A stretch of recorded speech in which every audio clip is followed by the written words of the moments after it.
about that bottom line. I want the truth. You can't handle the truth.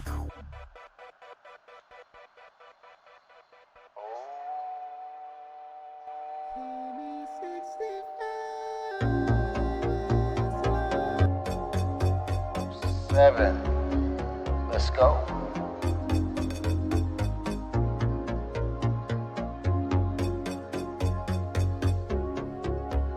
Saturday Citizen. Let's make it happen, Cap.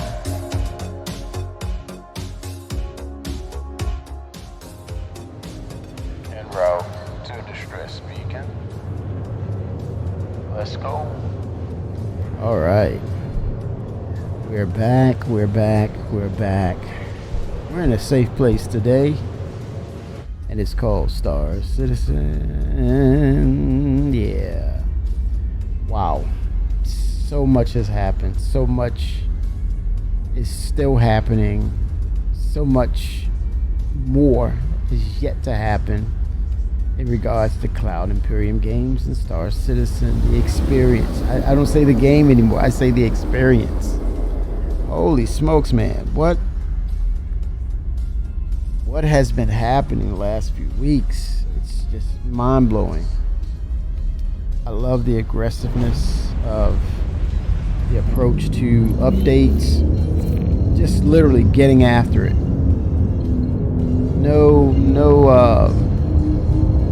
No apologies, just getting after it. Quantum travel complete. Gotta look at it and say, hey man, Shield on. thanks for going for it, CIG.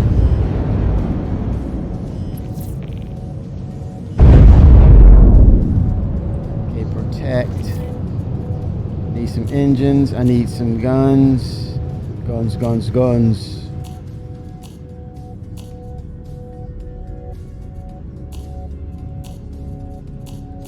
Shield. Alright. Protect that ship. No matter what the cost. We're in 4.5 PTU. Much better optimizations have been implemented. I gotta get there fast. You've got to keep them off us so we can Trying work. to keep them off of you, sir. Just hang in there and be patient. I'm on my way. I'm on my way. Chill, man. Chill. I'm on my way. Mayday! I Outlaws hear are ya. attacking my I hear ya, ship. big dog. I hear ya. Just hang in there. Be tough. Be tough. I'm here to spot ya. I'm here to check 'em. Be cool. Be cool. Be cool. Keep the fighters off me so I can work. I'm working, man. I'm working. I'm on it. I'm on it. I'm on the ting, man. I'm on the ting.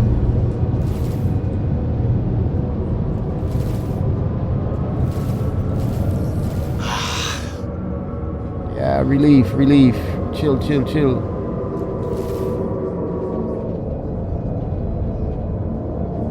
This little bugger. Oh, he has less of a wing now. You've got to keep them off us so we can work. Yes. Going for the other one. He's out of control.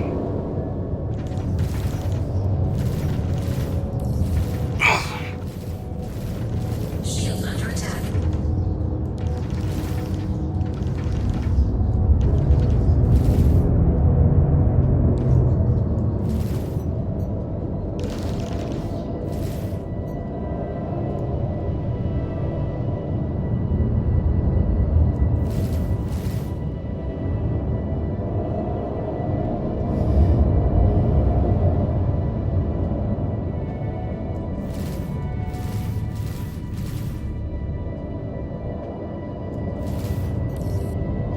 Damn it.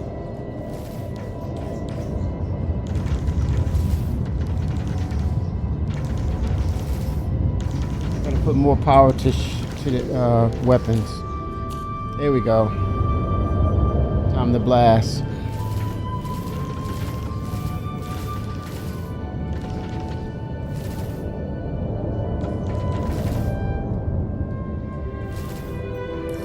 Help me. I'm trying, man. I'm trying here.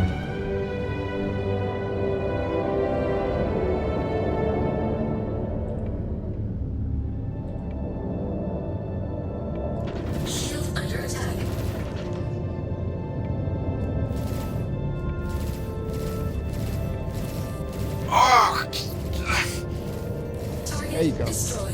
Splash one. Chill, man. Chill, man.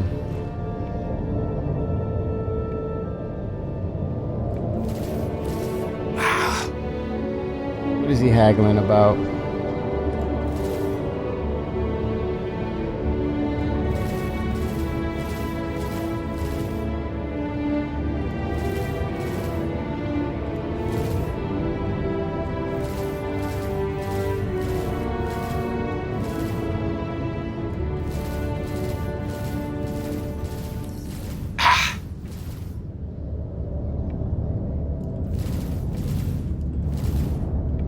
Any other enemies around? I doubt it.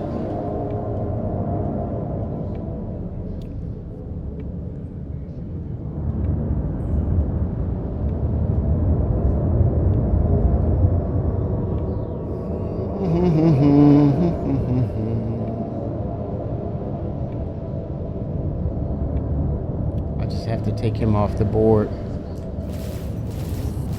Then it'll reset and he'll stop complaining.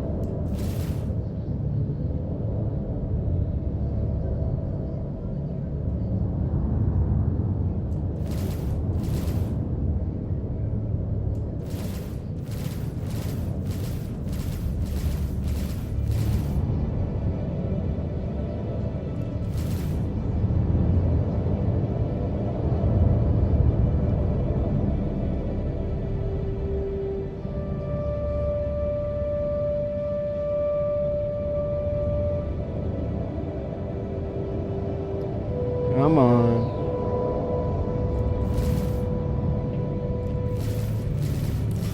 Shit!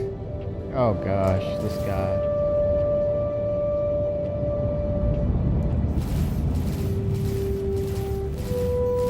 Thank you. I thought we were Yeah, done for. I just needed to do that to. Okay, pilot in distress. It's been a problem has been abated. He's on his merry way. He's happy. Let me assess any damages.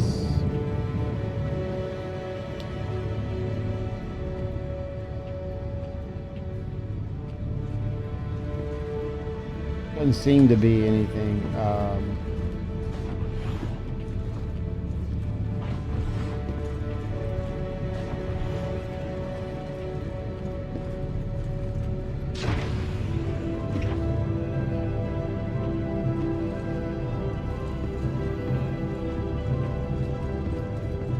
It's engineering. Making an assessment.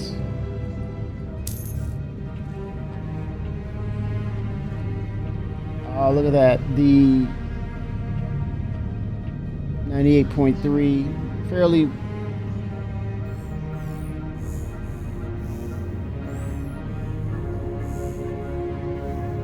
take rooms off the board.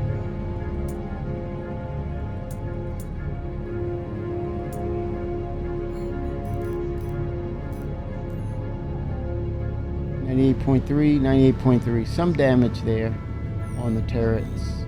Some damage. Not too bad.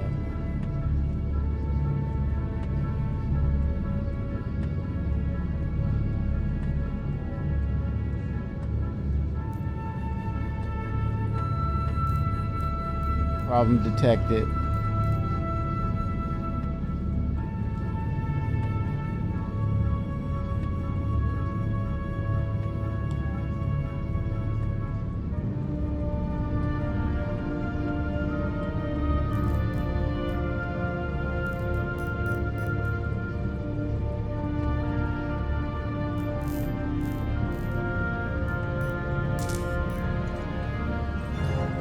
And then they mentioned something about repair drones, physicalized entities. I guess something between server blade. Maybe we might see it in combat situations. Maybe, maybe not. Maybe only accessible or available once you're in the hangar.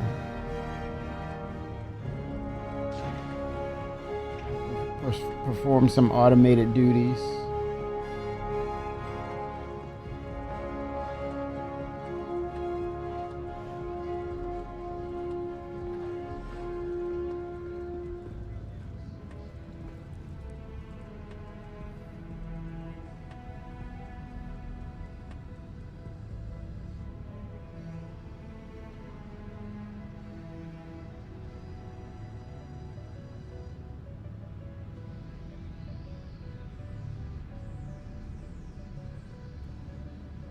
All right.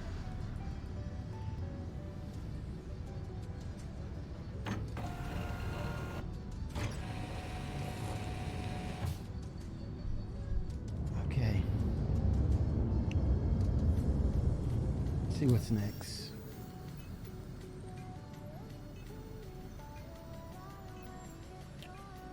Contractual.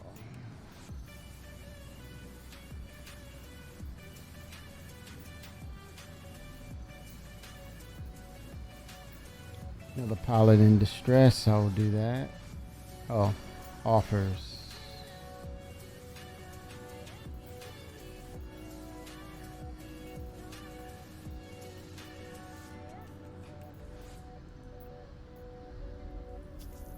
Okay, accepted. Track.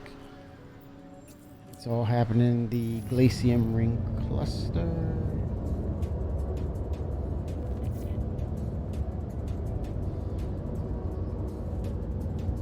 All right. Let's make it happen, Cap.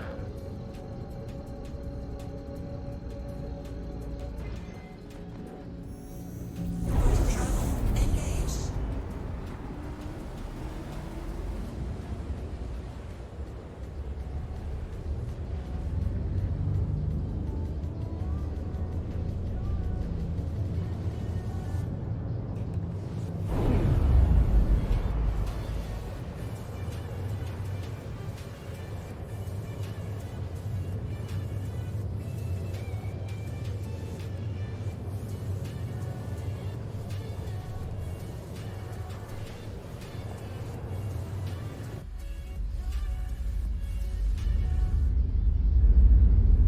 Oh, 07 Rampant print. It is going. It is a Saturday afternoon, sir. It's been a busy week, man. It's been a busy week. As you can tell. Sorry. 07. Getting into the aspects of engineering and how things have been going with you, sir. And what are your thoughts? How are you feeling about CIG, the entity, the company as a whole right now in regards to so many things as far as the game being updated, the surprising changes with VR now becoming an aspect of Star Citizen? We kind of paralleled the analogy or reference Ready Player One. They're literally at this point made it official that they're going after that.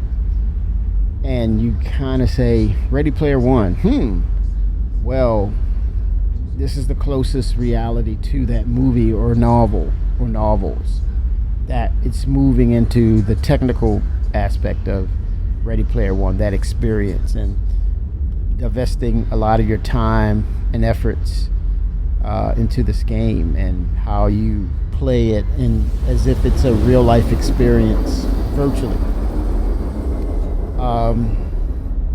Incredible stuff. Yeah, it's so exciting that it sort of have us dumbfounded in response. There's not a lot of response because we're literally just like, what?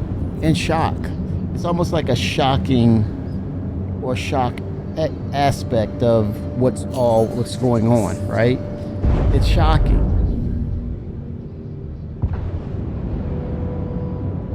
And I think that's the consensus, that it's exciting. It is. Well, yes. But with that said, Ramprint, look at the ships that we buy. Look at the number of ships we have. And look at, over the years, how we've updated our rigs to kind of mimic what they're doing. And the thing is, I had conversation recently about that aspect of, hey, it's another PC, right? Please, if you hear this, help me. If you have VR, that's great. That's capturing already existing market.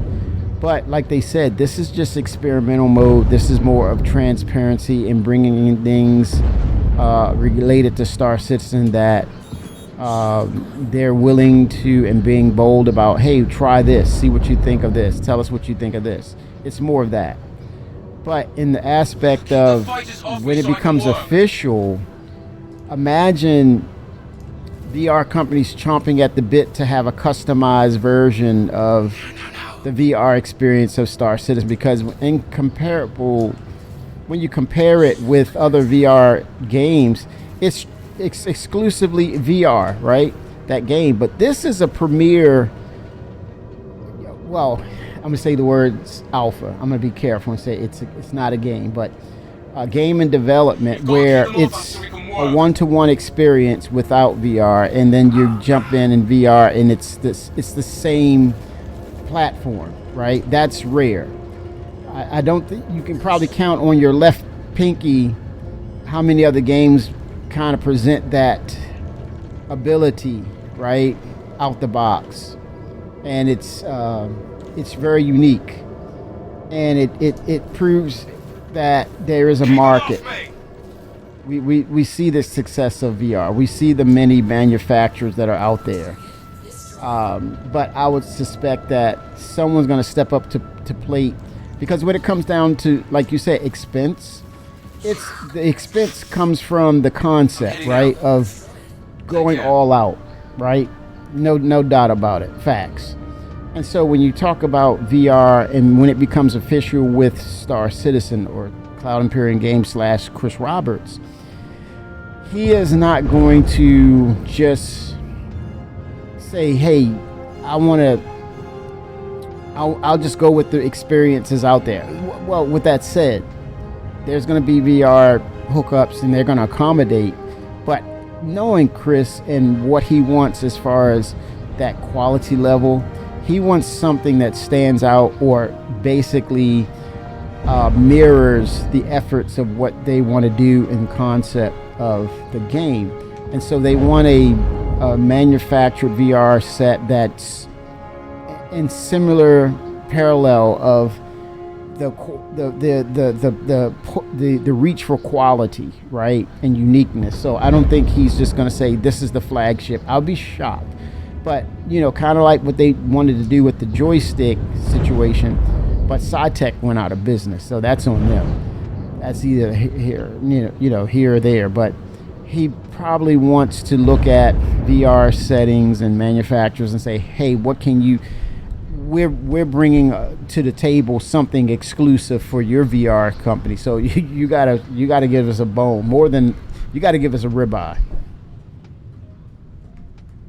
And so they want that experience to be at the highest possible achieved level that will mirror what the concept or what they're trying to do with Star Citizen. So yeah, I'd suspect that when it's all official, that they're going to have a very high-end VR system that can really kick it out and really merge that experience on a virtual level that will parallel the efforts of what they're doing right now. So with that said, Remprint, just wait. If you have a VR, you're good. Everyone, no shade thrown out there. As you have a VR set, that's great. There you are.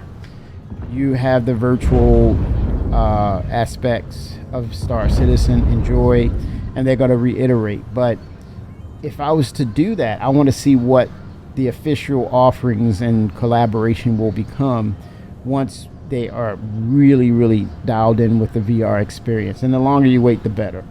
07 Ta. VR is kind of expensive and not everyone can enjoy it. It's cool, they're taking care of that, but engineering is a bigger deal, I think, for the big picture of the project. Yes. Well, and it's the first iteration of multi-crew, because I think once they nail down engineering, then we're probably going to move over to scanning. We're probably going to move over to medical. We're going to probably move over to navigation, and the blending of the cartography center, whether it's a larger ship like the Carrack carries it in a room, or it's juxtaposed on a UI experience, an MFD for the navigation.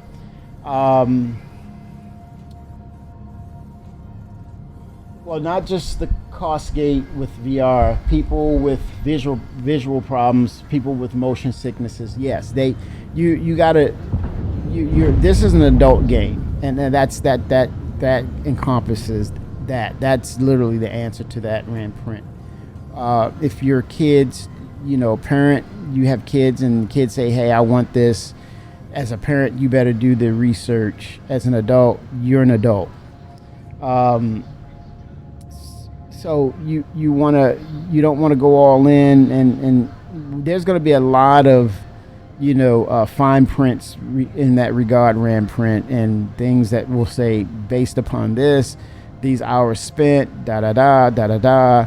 It's almost like an NDA sort of type. It's like going to that hot chicken shack or that super spicy thing they have on the wall, and people that pass the test, you're going to sign that NDA to say, hey, I'm being a fool about it.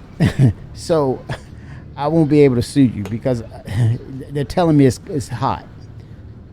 I'm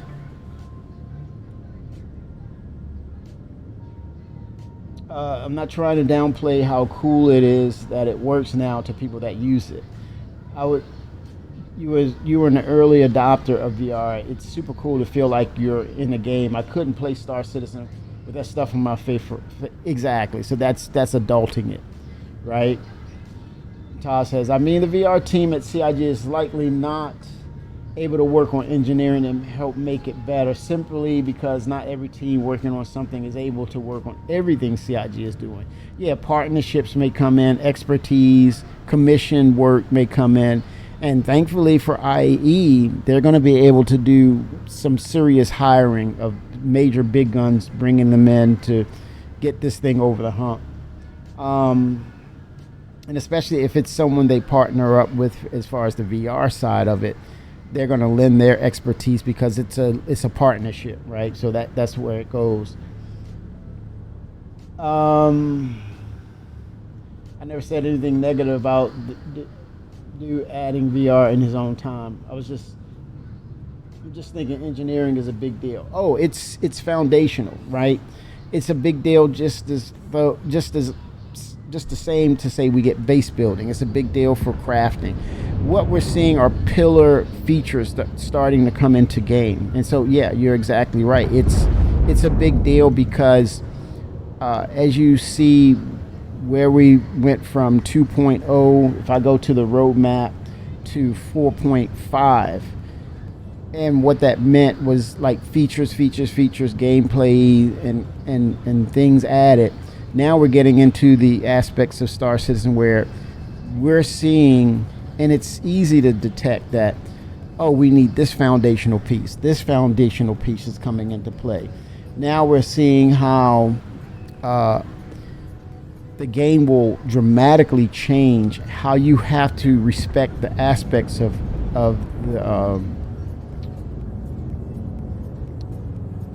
the aspects of the gameplay are becoming concrete. So you're not going to fly around the ship and randomly cause havoc, because now the framework is set in place. You're going to have to perform maintenance.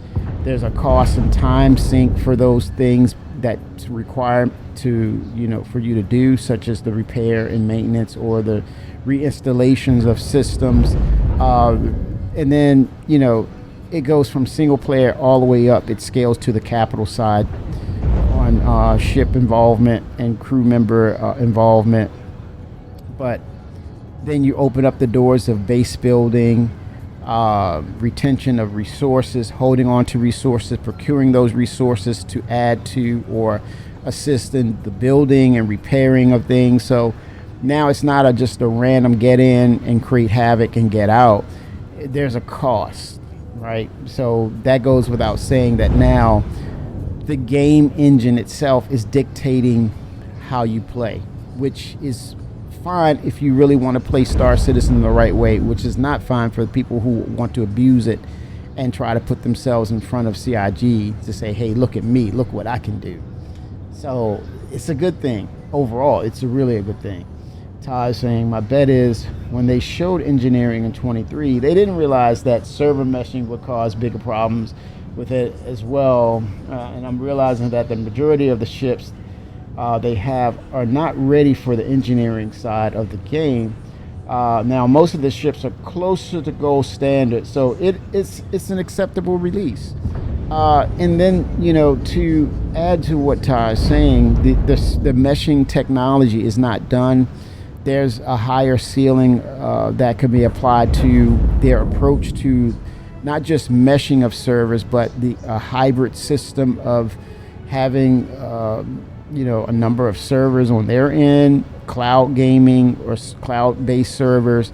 So it's going to be a platform or a hybrid system going forward, and we've yet to see what dynamic meshing will actually do, which is expected for next year. So it's only getting better, and I think they're looking at optimizations ongoing. It's an ongoing thing, and then with the advent of AI and new technologies peeping in for next year, it's only going to make their job easier, going forward. It's only going to make it easier. And the more they scale up, meaning adding more systems, the less likelihood of latency, because now players will be able to spread out. Then they'll be able to pollinate NPCs into the equation so that it's, as you're further out and it's not likely that you're going to have encounters, you're encountering mission givers and NPCs and things of that nature. So it's going to be a good thing. But people won't really, people who's 100% vested into the game won't really be concerned too much about the encounters, whereas they are more focused on the things to do in game, right? So you're living on a base, you have resources stored, you're gathering things, you're making money, and then expectations for next year, along with the dynamic meshing, you're also expecting the economy system to be coming out and really putting its stamp on the game experience. The lack of resources, the abundance of resources, so a flow and ebb of those instances where you see those cycles of the economy is up, it's down, and retention of resources to abate the economic issues or crises. And even there's political gameplay, like the leaders you vote for have influences, and then you have people who support those leaders kind of take the narrative to extremes, such as you saw where the scientists and the technology emperor was all about technology and education, and he went to another level with it. So you see the positive and negative influences prevail and be a part of the gaming system. So good stuff, man. Ramprint is thrilled about the overclocking of components, and we can really dial in power versus stealth. And I think, as we get more into, I think at some point NPCs are going to be the elephant in the room. Probably next year, that's going to be a good debate and contention area of. That's going to be a good area of contention with discussions on, hey, I need personnel to support my ship. I want to hire. I have a number of ships. I should be having these crew members assigned to me. That's probably, we probably won't see that early on, but probably towards the end, we'll probably have some sort of communication or updates pertaining to that, because it's getting closer to the point where, like with engineering, the next major system or systems are starting to come on board with multi-crew aspects. As I stated, the scanning, medical, you're gonna need maybe a combination of actual players and NPCs to help you with your multi-crewed ship. Next spring should be awesome. New ships, definitely crafting, because we're getting tier tech preview this month with crafting Ramprint.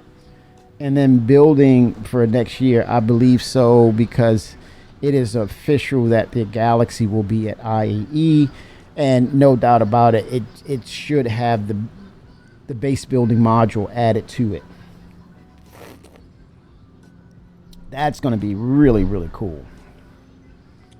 And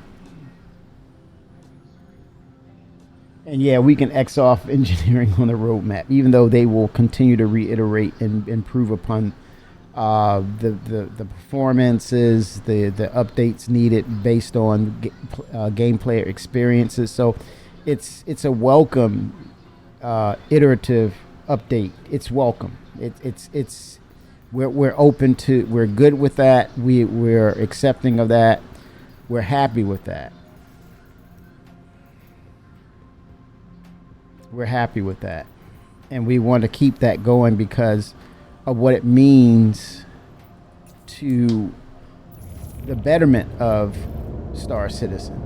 And then speaking of which, next year, we're also going to be, at some point entertained. You should stock up before going out. Would hate for you to not be We'll ready be for it. entertained with Good luck out there. Squadron 42. Right? And imagine if they have VR. Is it VR for Squadron 42 as well? That's another aspect where people are like, yeah, baby. No one, I have not heard anyone speak of that. So I don't know if it's enabled or will it be enabled for Squadron 42. That would be really, really cool. Lo and behold.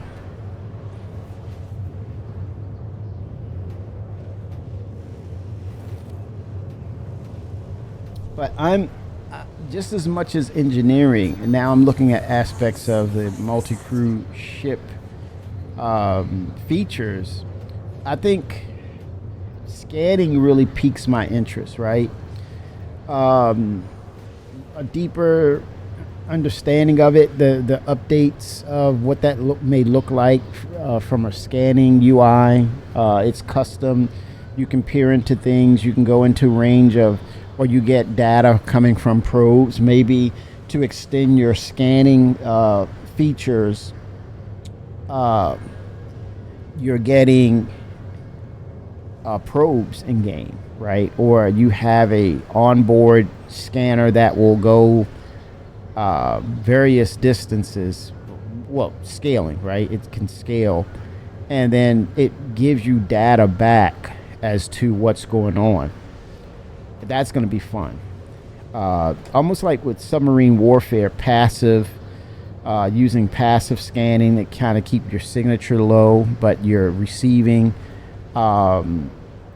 pinging and things of that nature. You're receiving signals on objects moving about and getting that data. Then if you go aggressive, you're revealing your coordinates, but you're able to really peer in detail of what those objects are. The cat and mouse game of any gameplay feature, but in real life, submarine warfare is what comes to mind in regards of scanning, and it can go even further than that. Like if you take specific ships, like a Carrack has its probes, or exploration ships, maybe, specifically with the Carrack, physicalized probes that will project further and give data back about things, especially as we get more systems as they're introduced. Maybe Vandal space with those military ships, using the Terrapin as a point of using it as point to send back information. I hope they really dial in the abilities or capabilities of the Terrapin, the original one, where it can sort of like work like AWACS, where it gives signals back, footprints and things of that nature of what's going on, and it projects back to the orgs or the crew members. It will speak back to what's going on. I think that would be cool. Using it as a actual probe, giving information back. Shields on.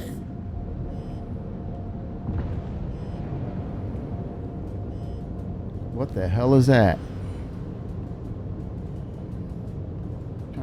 that ship is, man. Neutralize. What ship is that? Oh boy, here we go. But yeah, supposedly the tech preview is coming for crafting. You're basically, there's a loader. You're putting in the materials to make certain things. And I think it's specifically with armor. Nothing with weapons, but armor. They're utilizing that first.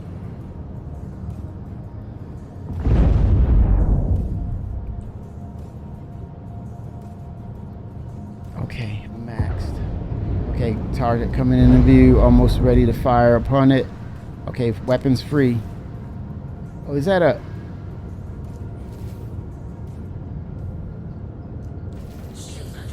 Is that a cutlass?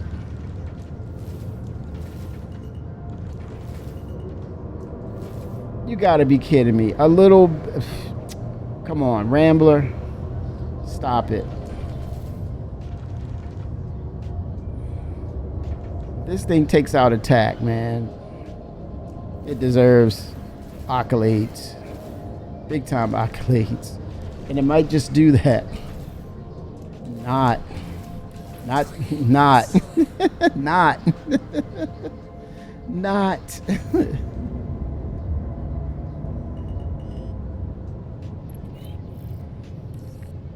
Patrolling the area.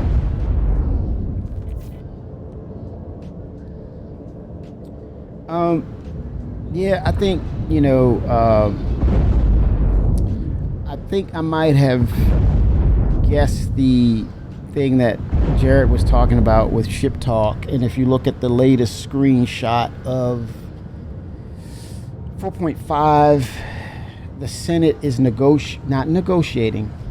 The Senate of the United Earth Empire is in discussion with whether or not they need to bring Nix 1 back to the United Earth Empire because of the optimization, because of the optimism of the terraforming technology. They're ecstatic about what it can do, and they're seeing the dollar signs of, hey, look, we can bring this planet back to the UEE because it's profitable.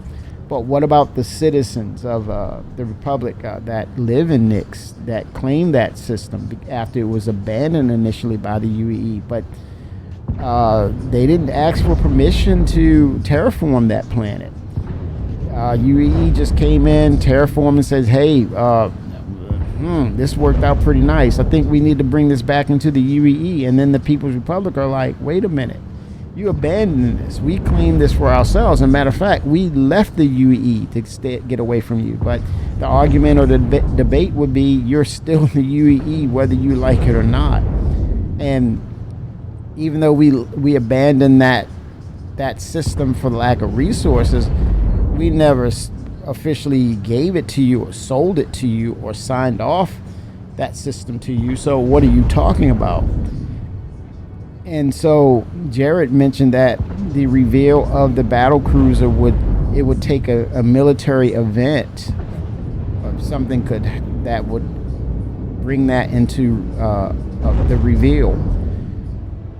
So I think that's what it is. That little blip on the opening screen about the Senate wanting to bring Nix 1 back to the UEE. That would make me.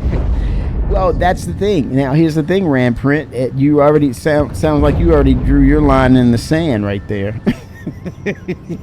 He's like, you have no right. I will get into my Perseus or whatever my ship is, my Idris, and I will fight you, UEE, for that. You better not do any colonization of a populated system that will make the UEE pretty shady. You better negotiate peacefully. You're not taking that planet, says Rand Print. I was thinking about that the other day, man. What, getting in on your ship and ready to fight?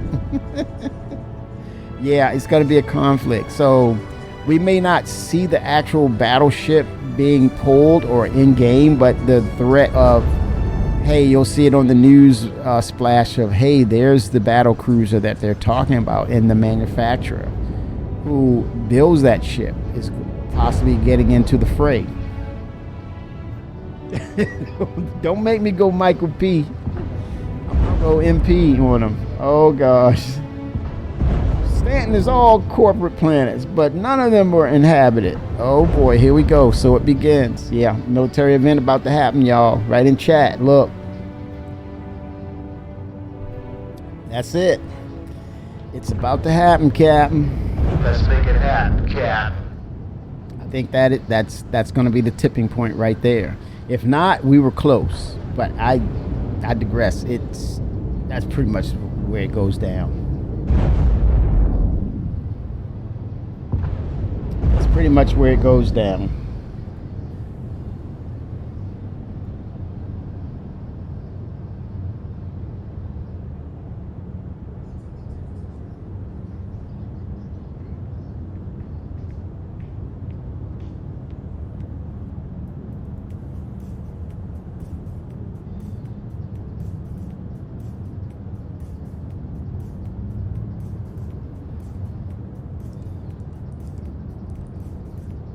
Yep, it's going down. I think that's when it happens.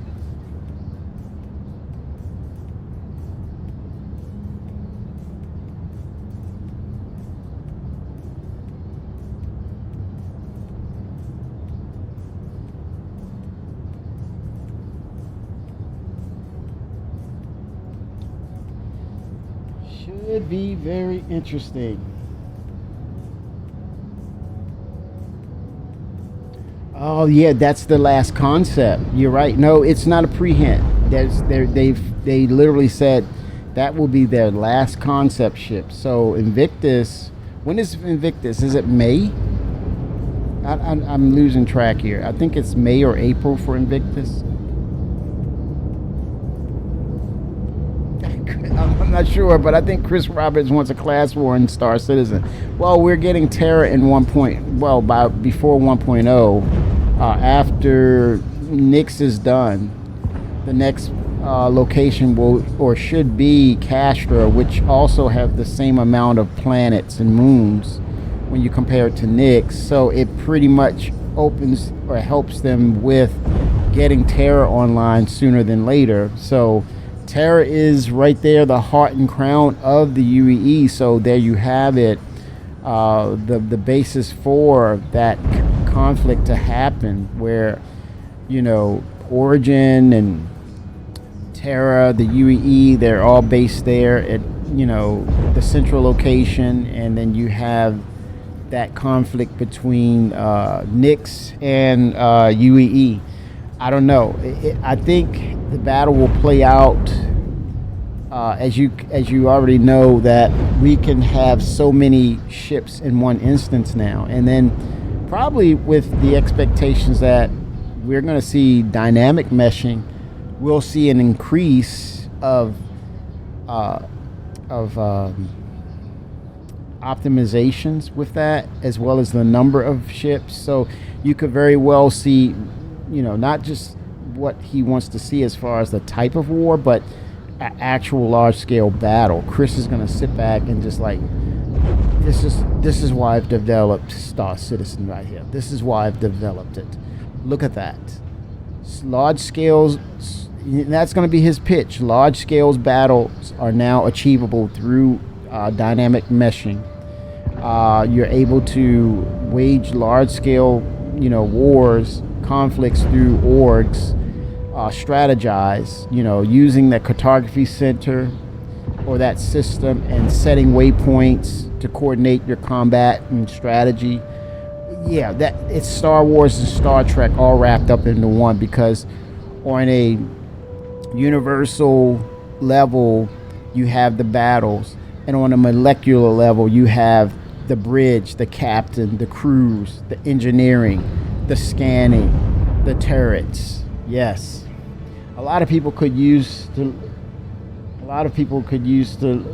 learn why they cheered for the rebels. And yeah, exactly, he's bringing that back to what we're seeing here.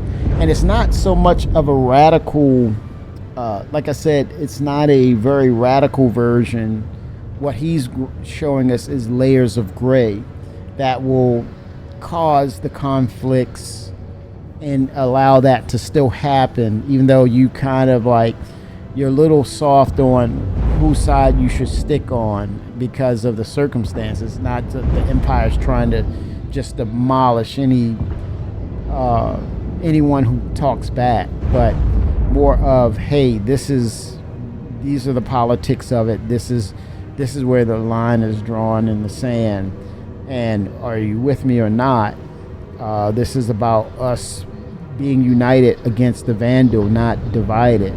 And the people of the Republic are saying, we just want our peace. We don't want nothing to do with the UEE. So you have those levels. 07 Fenrir.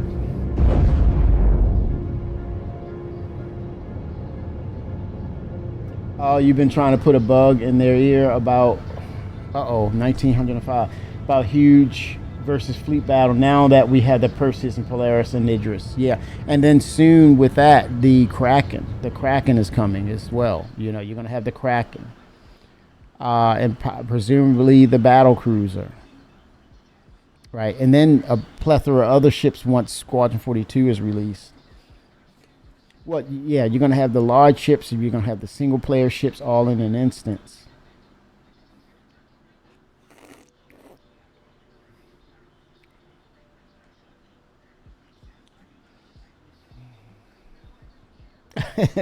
Right, but it's also living space now. It's also it's strategic too, Ramprint. When you look at where you look at the logistics, you have Vandal. Well, you have one.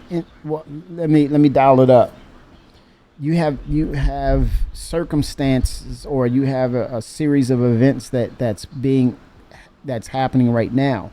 With what happened with that crises with the crazy doctor and the Vandal, the cloning and the quantum entanglement issues.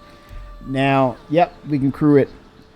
With that happening, you have that opening the doors, and now with that experimentation happening, and you have mercenaries capturing and giving Vandal bodies over to science for the Mad Doctor.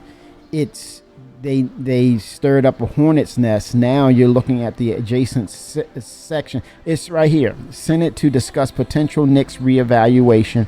With a terraformation of Nix 1 underway, could the United Earth Empire reverse course and finally claim the system? But the people of Republic live in Nix. It's theirs by right, they feel. So, yeah. So back to those current events that occurred with the mad scientists. Mercenaries were taking bodies, Vandal bodies, and he was experimenting using quantum entanglement to try to solve that crisis. And unfortunately, Nix is adjacent to the Vandal territory. Now that the UE came in and made habitable an uninhabitable planet, Nix 1, they're saying this is more about protecting the interests of the United Earth Empire, not the Republic, who are still under the umbrella and protection of the UEE because they're within their jurisdiction. Even though they wrote the system off for lack of resources, now there's credible resources there, but also it's also a hedge of protection to push the Vandal back. So there's a lot of layers of gray and events that kind of put them all in that situation. No one's backing down now.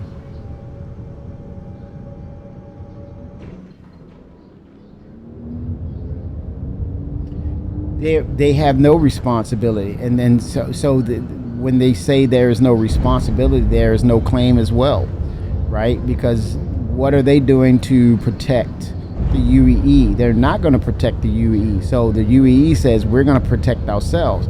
So we're going to take an uninhabitable planet and make it habitable, claim it for ourselves because we put in the work to make it habitable. no investment or no stakes by the Republic, so they have no say-so. There's the argument.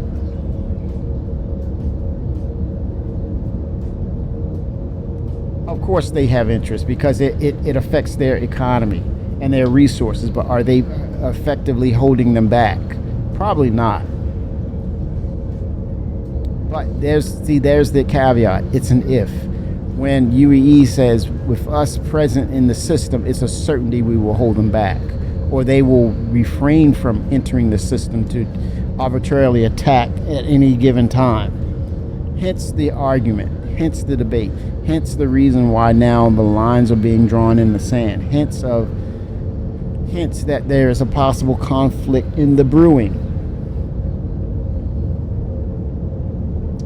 And there's your conspiracy theories. Maybe the United Earth Empire is the one selling Vandal weapons to manipulate the people's fears, to bring them in, to make themselves the savior of the system, so they get a consensus to say, we're being saved by the UEE. The Republic, no.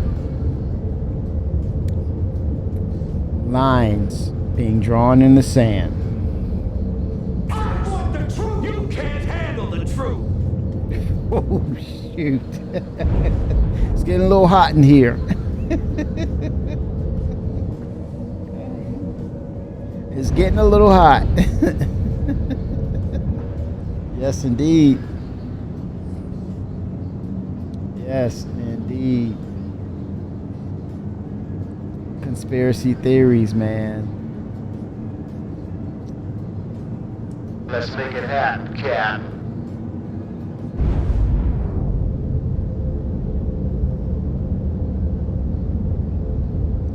Yeah, it's going to be a conflict.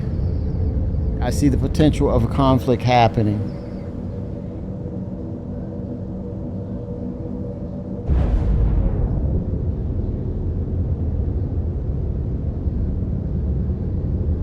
Yeah, and those babies turned out to be bullies.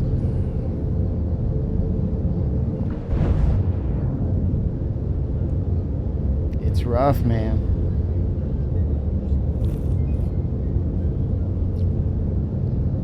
Those kids weren't spanked. Now it's time to spank them. They've been really bratish. Yikes.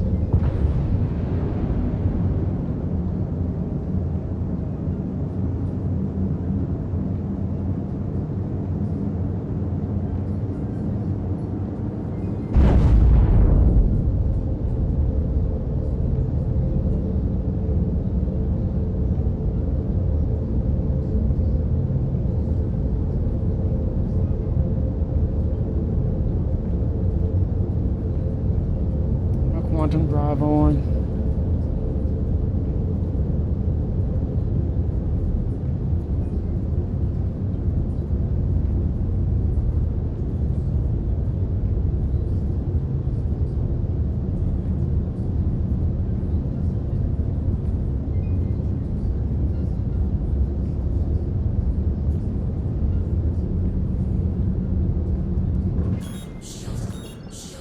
Okay, now it's spooling up. At first it wasn't.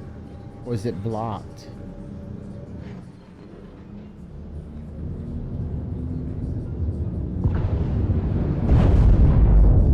No, let me set the coordinates. Something's wrong.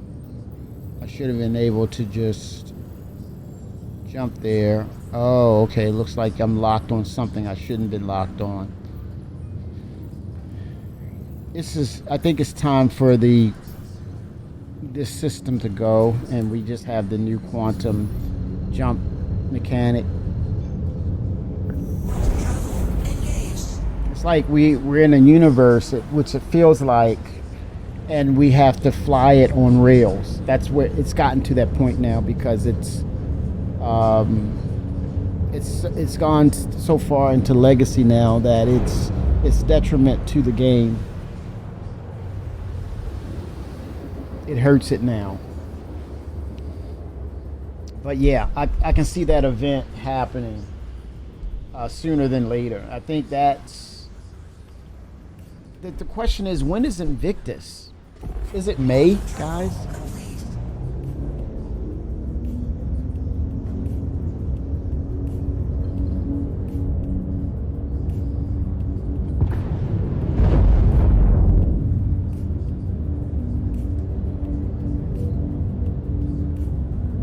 Yeah. I think what it all came down to, though, Ramprint, is they have it in Squadron 42, but once it moved over to the actual game with MMO, they probably found out a lot of instances of things not working, Contact received. and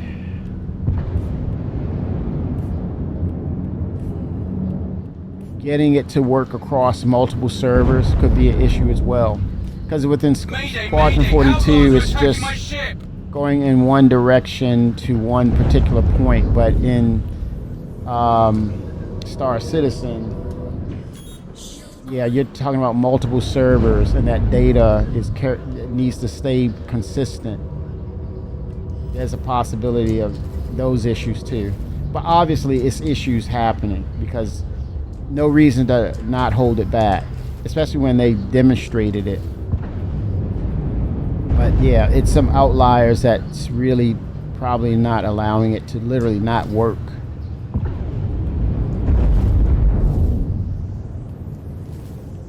But yeah, I suspect that we'll be getting that by next year at some point. And it could be also in conjunction with that, dependencies, meaning they need something to finish first before that comes into play. Thank you. Oh, I thought we were shit. done for. I gotta start taking some damage.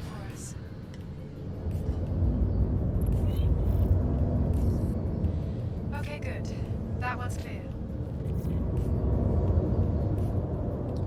I want to see layers within one mission, right? So I think when it comes to bounty hunting, you're going to one part of the game, and prior to you almost reaching that point, they should almost be expecting you, right? They should almost be like saying, hey, I know you're coming. So like if it's a ground or FPS mission, they should have fighters in the air or in space attacking you first. So there's waves of that you have to get through, and then eventually you touch down, and then there's trouble outside. And even to the extent you may get some issues where you have drop ships coming down from the sky on you once you're landed on ground. And then once you dispatch that wave or waves, then you proceed underground, and then you complete the mission. As you leave, you expect there's a party waiting for you, camped out, hiding, strategically trying to take you out, right? That they're waiting for you to come out of the bunker or whatever the case is, right? And then you're chased. I think those levels or that type of behavior or those aspects of gameplay would make sense once you achieve certain levels of, you come up to certain levels of what is it, reputation and success and mission succession. Yeah, I want to see that. 07? They can't update the roadmap fast enough with the way I'm excited about it. Yeah, me too, Rand. It is exciting, right? It is really exciting, and whether it hits or miss when it's released, you can't really say too much about the aggressiveness of how they're going after these issues. And some of them are nasty bugs. They're persistent buggers, right? They hang around, and we're like, whoa, wait a minute. 2 patches ago, here it is. It is what it is in regards to the knee-jerk reaction. Hey, I thought you fixed this. We did. It's just, that's just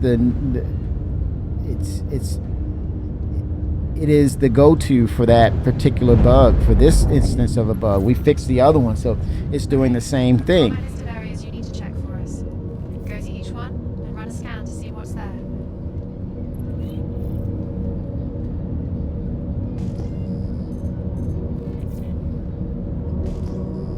But yeah, they are known to.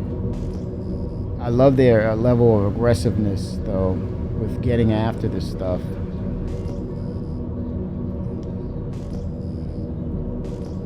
But like you said, the roadmap, it's more exciting because they're focusing and it's apparent that there's going to be more of the foundational things coming, as opposed to just, hey, I'm going to put a mission in here. You're going to get this mission, that mission. It's more of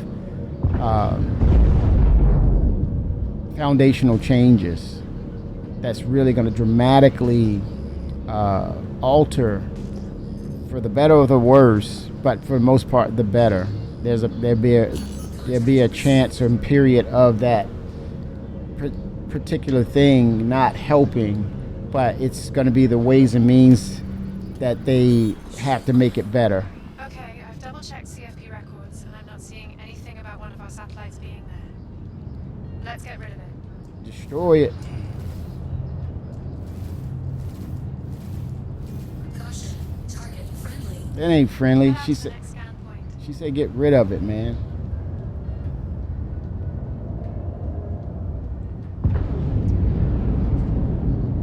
But yeah, it's so many things that are happening. Base building, more ships, crafting, more systems, better updated system, Genesis, dynamic meshing, more player counts.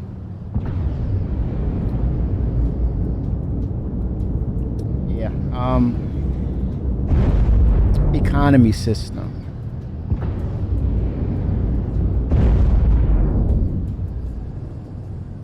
And I think with those systems in game, it makes the game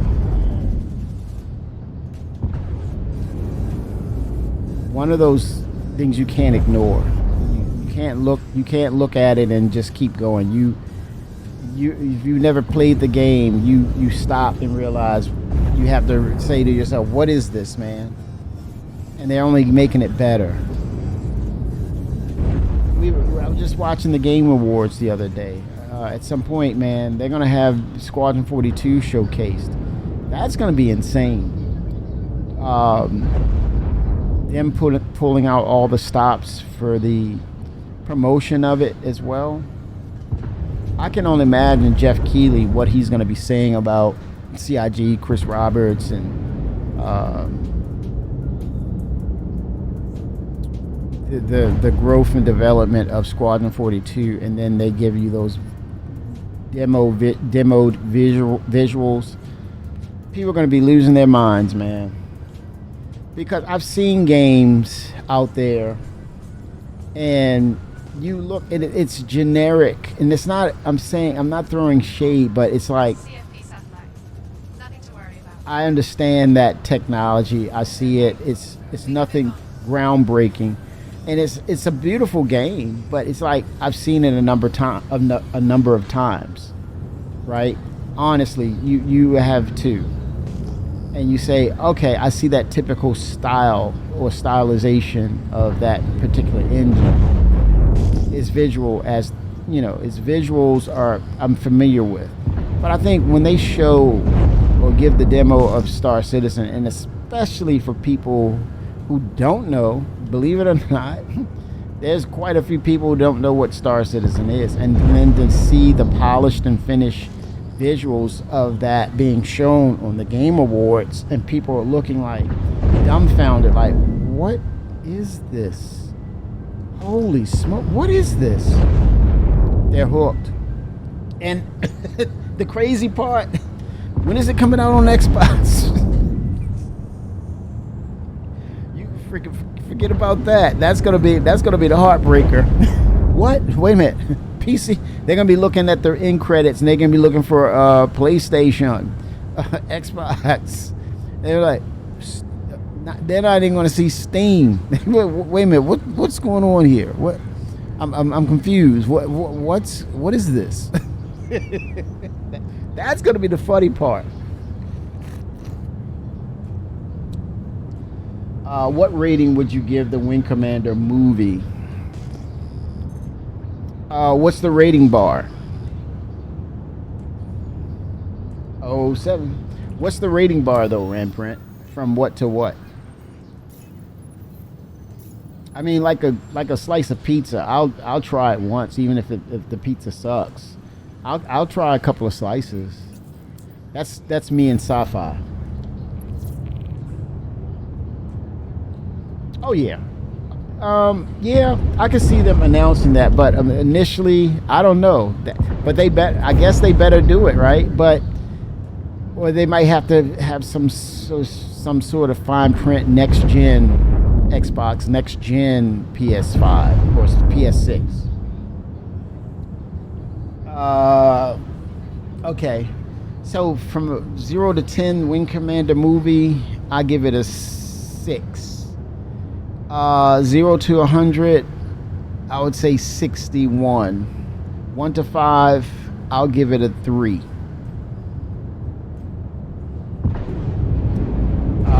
Nix. Hold on, let me get my bearings, Fimmer.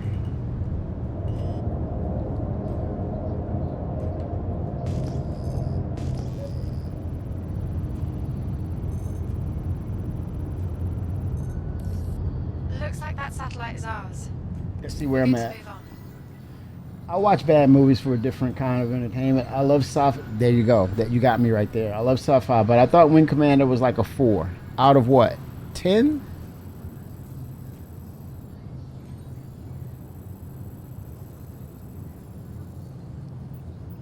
Okay, Levski.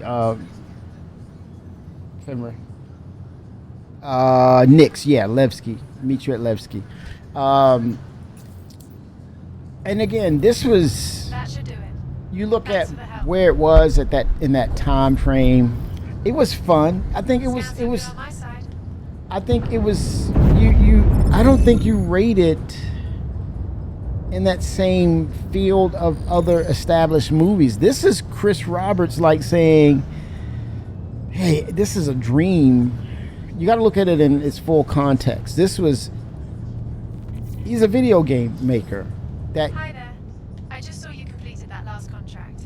I'm right in the middle of putting together a gift basket for a new outpost we're opening, but I'm sending your payment. Thank you, man. It's more of a thing where it was like a dream come true for him because he's a big Star Wars fan.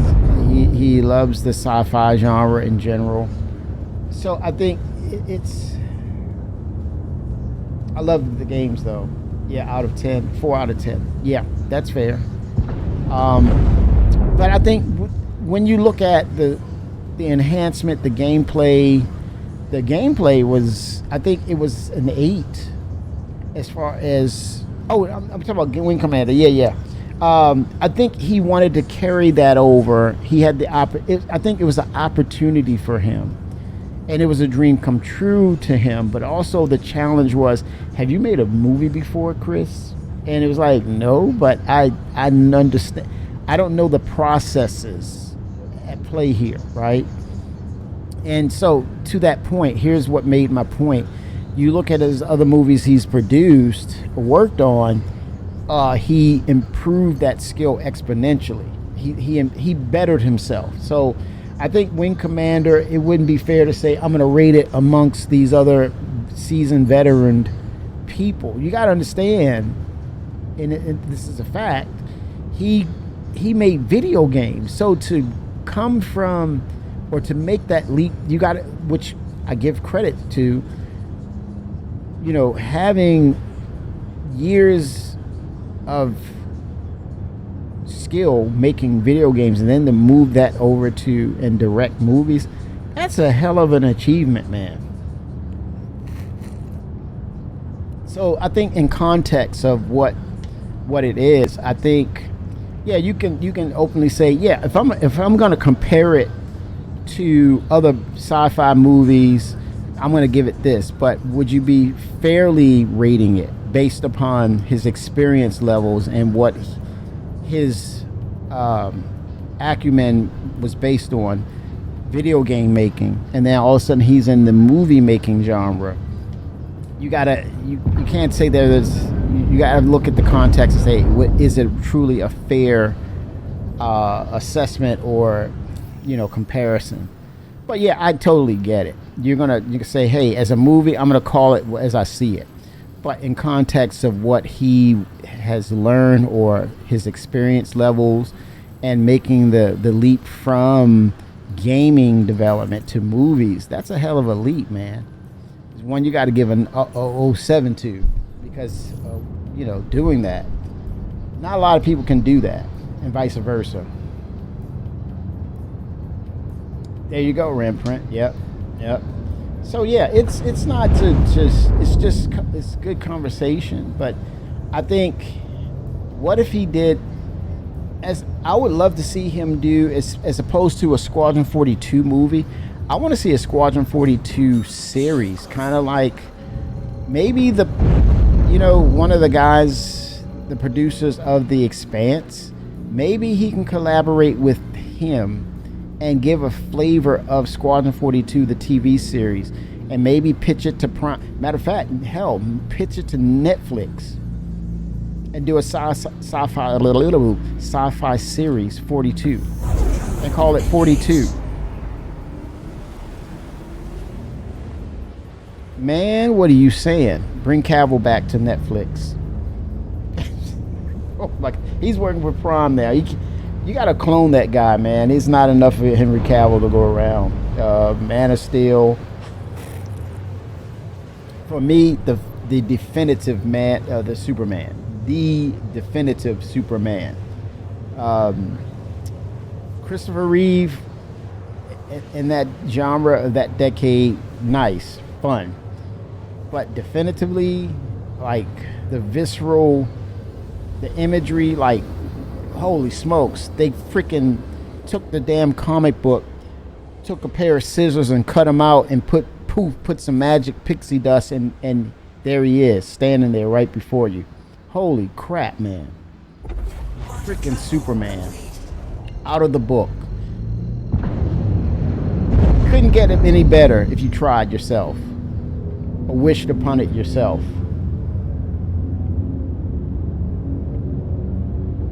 Yeah, I think it, because of what, I see your statement and I agree with it, only if it was in context of the success and how they approach Expanse, that went from sci-fi. Man, I am still trying to figure out what was that all about with sci-fi dropping it, but then later on it became a baby of Prime, and I'm scratching my head, why wouldn't they continue it? Holy smokes, man, one of the better sci-fi shows period out there.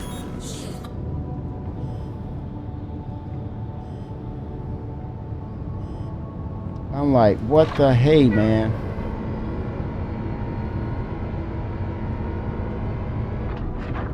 Landing gear down. One of the better sci-fi series. Oh, no doubt about it. I'm in total agreement with you. You didn't even have to mention it. It was like, it was his approach, his passion to it, his attention to detail, and what he's learned in the movie industry as a whole, and him approaching it again with now Squadron 42 at the helm. And I think we're going to see a merging of those skill sets in Squadron 42, Ramprint. I think I would table that and say, after seeing Squadron 42, you would probably say, yeah, definitely he can do a series. I think that opens up the Cloud Imperium gaming division as a whole and make it another entity within its umbrella, and you have a powerhouse of just media That would be incredible because he's still friends with Andy Serkis, the motion cap guy. I mean, bring it. You can do. The budget would be part of that. Would be that would help with the budget because they would mocap some vandals or something like that. Man, what? How cool would that be? Yeah, me too, man. I was just like, come on, y'all. Well, it was double dipped emotional damage, right? Because they canceled it first from Sci-Fi, right? And then they petitioned and got it back, resuscitated, triaged it from the medical bay. And that was an emotional one right there. That was like emotional roller coaster where you went down and you went up. And then finally, season 6 is going to be it. And it's like, you dropped me again. It's like, what? Holy smokes, man. That was, I was like, watching that was like going to church, man. You'd be there on Sunday every day. Or every Sunday, just be there. It was just that good. The premise. And what the weirdest thing about Expanse to me, in my opinion, was the first season. Dude, it was so long in the tooth. They were trying so hard to establish the characters. It was so slow. And I said, I'm going to stick with this because I think they could have lost some people with that. But towards the end, it was like, wait. And then from season 2 and on, holy smokes. How about the ending of Battlestar Galactica? That was another one that Sci-Fi kind of threw into the ditches. And they made it look like a freaking space battle video game at the end. Just because they had to wrap it up. And I'm like, oh my God, oh my gosh. That was emotionally damaging for me. The ending of Battlestar Galactica at the end. That Sci-Fi series. Oh my gosh, man. Shame on Sci-Fi. That was another great series. And how well does it fit with today's technology, with the advent of AI? And what could AI / androids do or become? And that was the pinnacle with Battlestar Galactica. They were Cylons. Cylons understood technology, then embedded themselves in organic material and became human. Matter of fact, they became humans who could foresee things, prophecies and things of that nature, where they were saying we're better than humans because even though we're rejected, we had to say we're better than humans because we were rejected by humankind. We're more human than humans. It was really, man, the concepts were just like mind-boggling. It was like we are we were created by mankind, but we're showing ourselves as the best of mankind. And we were here and assigned by God because of our abilities. Look at us. We were the next evolution of mankind, even though we were rejected. And they were also using that concept that Jesus, Yeshua, was rejected, right? And they were like, yes, we're divine. We're divine beings. Holy smokes, man. That was really cool.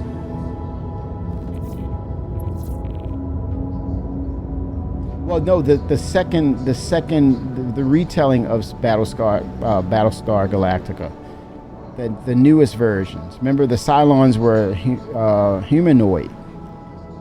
Some of them were different parts of them. One was like a huge brain, and it was a ship. That was his existence. The other ones were, like, you could almost say they were clones. There were some that were still android. They were like almost like hive-minded, but they were sleeper cells. And they were waking up at certain times, and they thought they were human, and they realized they were Cylons, but then they said, hey, we are human.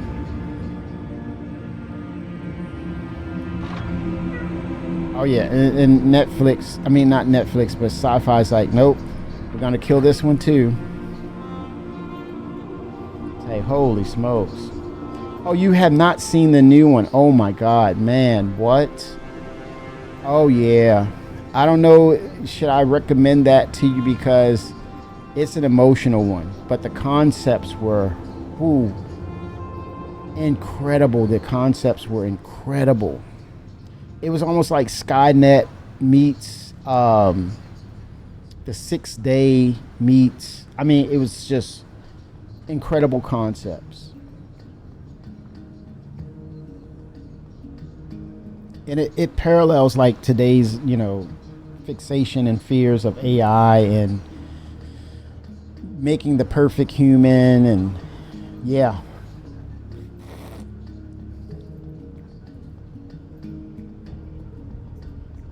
Yeah, yeah, and then the Baltar was the leader. The irony was Baltar was a traitor to mankind, but he was the leader, and he was just surviving. It was crazy, and they were using the horoscopes of the 12 colonies. That was really cool. The vipers, the Egyptian mythos. It was really crazy, and I think the remake looked at those concepts and evolved that into the new story. Really cool stuff. Man, let me adjust. Man, I think my heater's on. Let me adjust some things. Holy smokes, it's freaking burning up.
They were definitely when it came to oh, and you know what, in 1985 they did a another uh, when they did another series. It came back where they actually found Earth. I thought it was really cool. They had the flying motorcycles, and they came to Earth, and they were like aliens. They were offshoot of mankind. I thought that was pretty cool. I think it only lasted like 2 seasons, though. I remember that.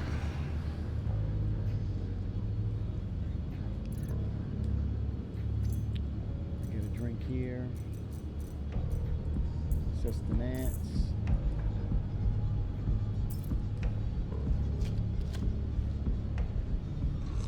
All right.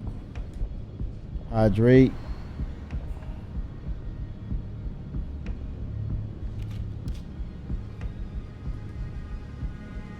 Grab another.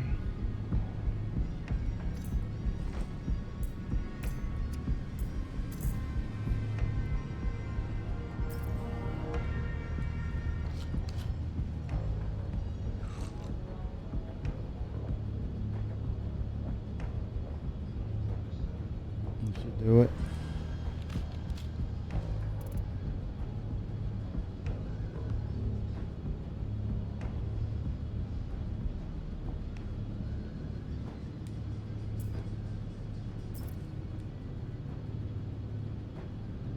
Oh.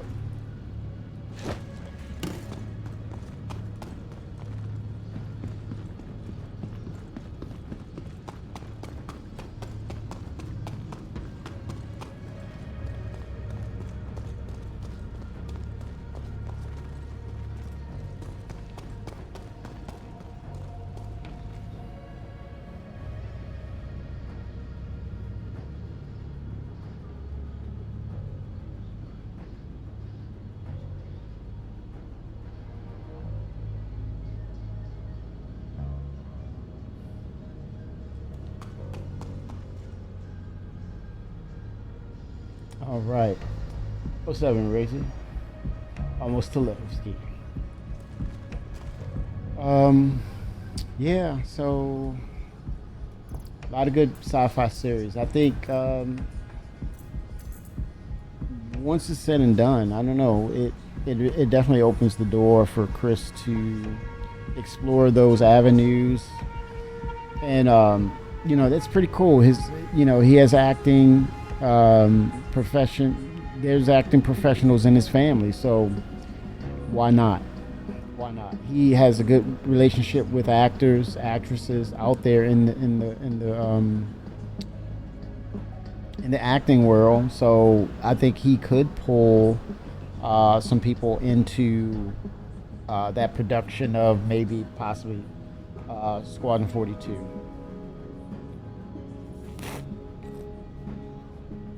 Look into testing the engineering.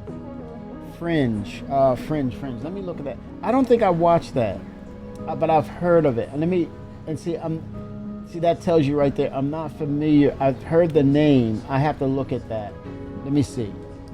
But at the same time, there were so many sci-fi shows. J.J. Abrams. Okay.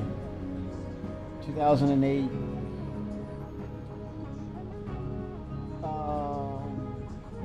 Oh, I remember that. They were alternate versions. They were like of people. Yeah, I remember that.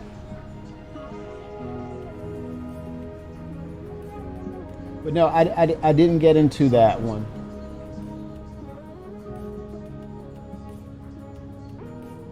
And I think it was one doctor. He was coming in. He was predicting what was going to happen and things of that nature. I've seen parts of that. Let me see if he's... Yeah, John Noble. That was him. Dr. Walter Bishop. He knew some things. He was predicting things. It was intense. It was pretty intense. But it was a lot going on around that time. It was a lot of sci-fi shows. But at that time, we didn't have the capability to capture a lot of that stuff. I think it was like VCR, and you had to keep it on a schedule. Don't let J.J. Abrams' name ruin it. I think at one point everybody thought he was going to be what is that? Steven Spielberg. They were looking in lines of that with him and Steven Spielberg, but something weird. I mean, they for some reason that Star Trek remake, it was like no, and then I don't know. It was just people were not high on him, and he kind of, you know, to his part, he kind of went back into the scenes and kind of kept a low profile.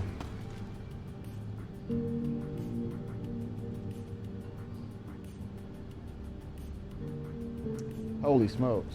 Yeah, that was intense. Yeah, I did see, and it lasted a little bit, and then it was canceled, and it was like, nope, not touching that. Yeah, it was a lot of hit and miss sci-fi shows around that time. You had to look at the series. You had to give it a little time to see if it would catch on, because sometimes you would jump in, you were motivated about the TV show, and then go and get into a year, and then it's like it's being canceled, and you're like, oh man, I invested my time and I've been liking this, and now it's being pulled away.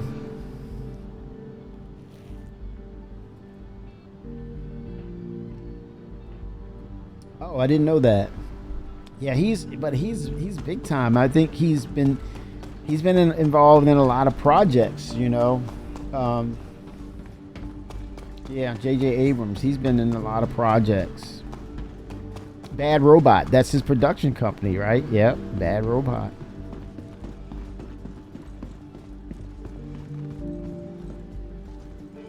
Welcome to the ASOP Vehicle Retrieval System.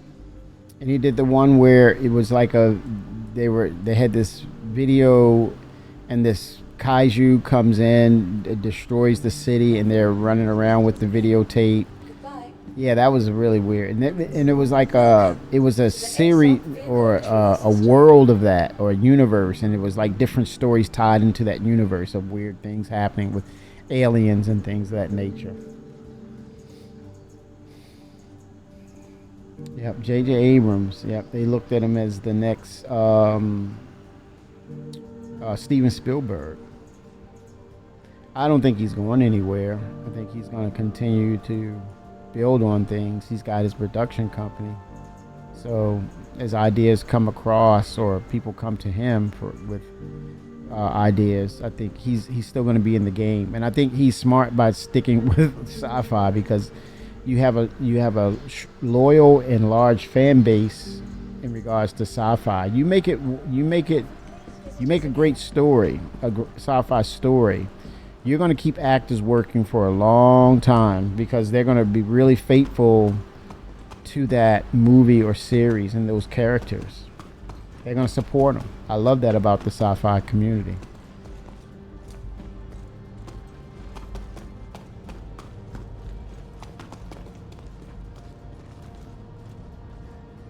Yep, there's Fenrir. I see his marker now. I'm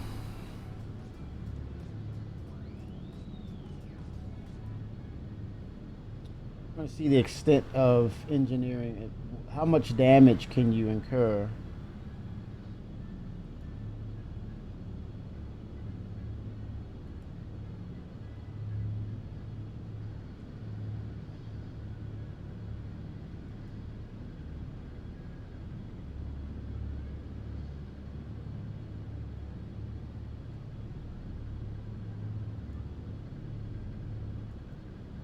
How much can you... 07 Fenrir. 07. Well, a lot of changes, man. I did look into it for users of that DLSS. I looked into the differences between convoluted network. I think it's here. You have graphics. You have the ND. Oh, okay. You have upscaling model, The transformer is the newest of the technology. The convolutional neural network is the older. And I posted on in general in tech discussion about it. And what I'm hearing or what I'm gathering is transformer is the latest, and it's a little more robust than the convolutional. Are you using Vulkan? Yes. I am too. I don't know if it's better for me. Oh, between that and Direct 11? Mm-hmm. Interesting. I don't think they're not finished with it, but yeah, I mean, as long as you're getting that stability, I don't think it's everybody's system is set up differently, and I don't know. Yeah, I'll have to play with it. Yeah, but especially once it goes live. Yes, but Transform is the latest for the upscaling technology. I said, let me see the differences between these two. 07, sir. You need to get supplies? You probably do. Depends on what we're doing. We're going to see the effects of the ship failure engineering. I have some fuses. I brought fuses with me in my backpack. I have repair material. All right, so I'll have to go get that from here. Okay.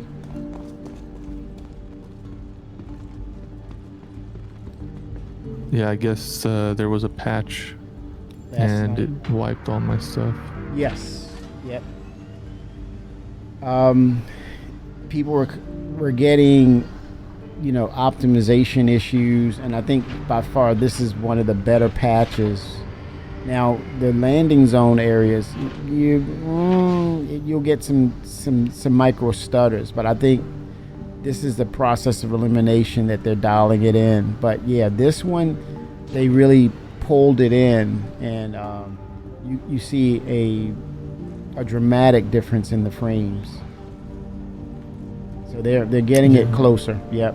Because I figure by next week they should have a release candidate, and then probably end of next week they're going live.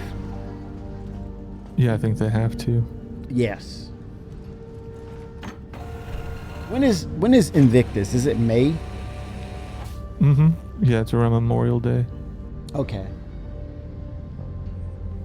Next May.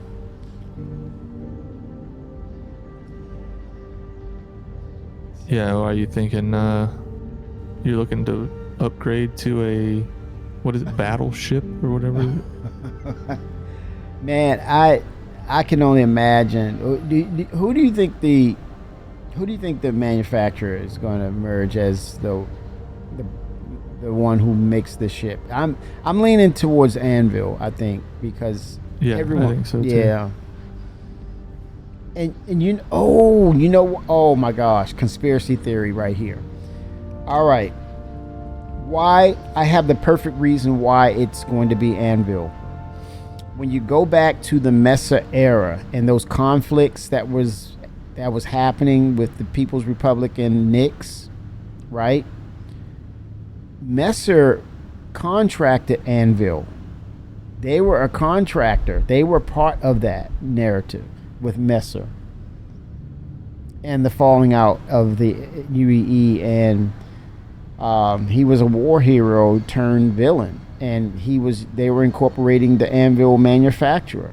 They were using those that military technology in their ships, and so it just would make a lot of sense with a potential conflict about to happen.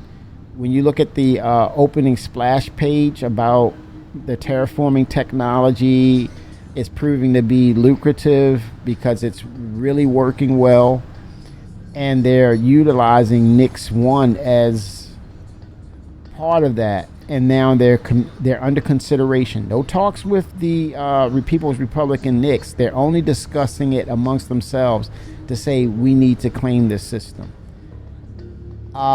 Again, the battle cruiser, the type of contractor who was in the midst of that conflict between the citizens and the empire, the falling, the segmenting of, getting rid of the messers, and Anvil was entrenched in that. They made lucrative deals with the messers. So to me, it only makes sense that now we see the Anvil battle cruiser being a part of that again, with the United Earth Empire basically flexing their muscle to say, "Hey, you didn't invest anything on for this terraforming technology, or it was inhabitable. You couldn't even live on this planet. So we're taking it back because we put all the investment into it ourselves. So what's the argument?" And I think that's where Jarrett was saying the battle cruiser was going to be revealed in a military event. And now that we've gotten rid of the headhunters took out the other lady, she was doing that thing, and now she's done. That story's over. Mm-hmm. Yeah, that all kind of happened without us. Yeah, we just read about it in the newspaper. Yeah, it's like, was that what's happening? No one really caught her, But now I think we might see the ship in a news splash of potential conflict, and we'll probably hear it as a threat, but it won't be in the game per se. I don't think, or they surprised us before, right, with VR. But there's a chance that, at least we're going to see it on the splash or image of the battle cruiser by Anvil, which I'm thinking it's going to be. Do you agree it's going to be Anvil, or do you have another manufacturer in mind that would be in the play for that battle cruiser mode? No, I think it'll be Anvil. Yeah, me too.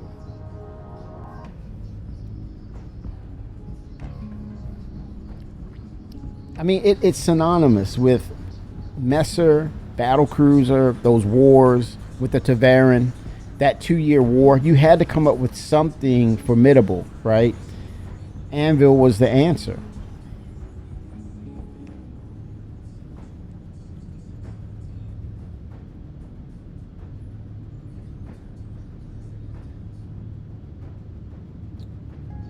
Ramprint think. Oh, his PC is underpowered. What chip are you using, Ramprint? Because you can get your hands on some prices. The AMD chips are coming down. It will be a new ship contracted for this Vandal nonsense, so they don't have to retcon Squadron 42. And if it was in Squadron, they would have said it's going to be a concept sale. They wouldn't say it's going to be concept. Yeah, it's established. But definitely, you're thinking it's RSI. Wow.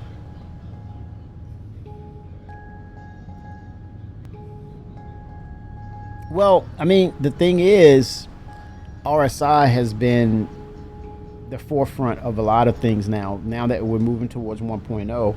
And it's it's almost saying that before anybody, before any manufacturer, there was always the one constant that was there, the pioneer for all of it, no pun intended, it was RSI. They're like the great grandfather of all ships, all things that are ships. It all began with RSI. So that'll be interesting gameplay. Chris, continuing with that narrative of, hey, everything started with RSI. I've got a 5900 with a 6900 XT. It runs well enough for being a debug build, but I'm not pulling 60 frames all over. And here's the thing, Ramprint. Next year we're expecting them to do further optimizations because of Genesis is on its way. That's going to help a lot. Dynamic meshing is still on the forefront of things to come. So yeah, there's a lot of gameplay that's happening, and I don't know, prices are coming down, the CPUs for sure. But yeah, it'll be a good time. Yeah. You think prices are gonna go up? Have you seen RAM? Now that's the exception. You got a good point. The exception is RAM. That's the exception, man. I think AI has driven that cost to go Yeah, up. that's what I heard too. Yeah, no doubt about it. And that's not, unless they come up with something newer or a new technology that will circumvent that or help alleviate the pressures of that. Then yeah, there's no stopping RAM. I think it's going to be, now it's almost like before you consider a PC build, it used to be, well, you get the power supply and the case first. Now it's like, no, you get the RAM first. Buy your RAM if you first. can find it. If you can find it. You got that, you got a PC.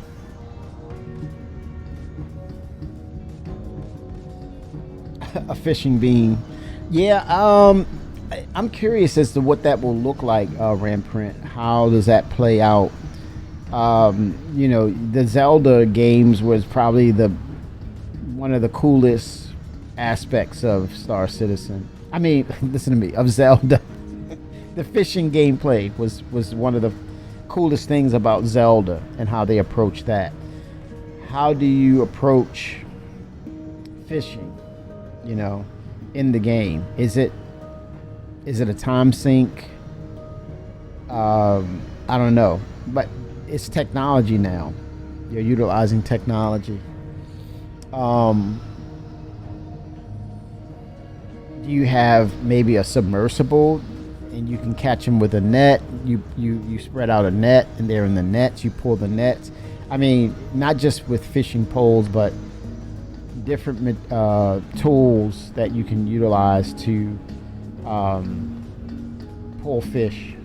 Fishing in Zelda, in Final Fantasy, and Ultima Online. Nice.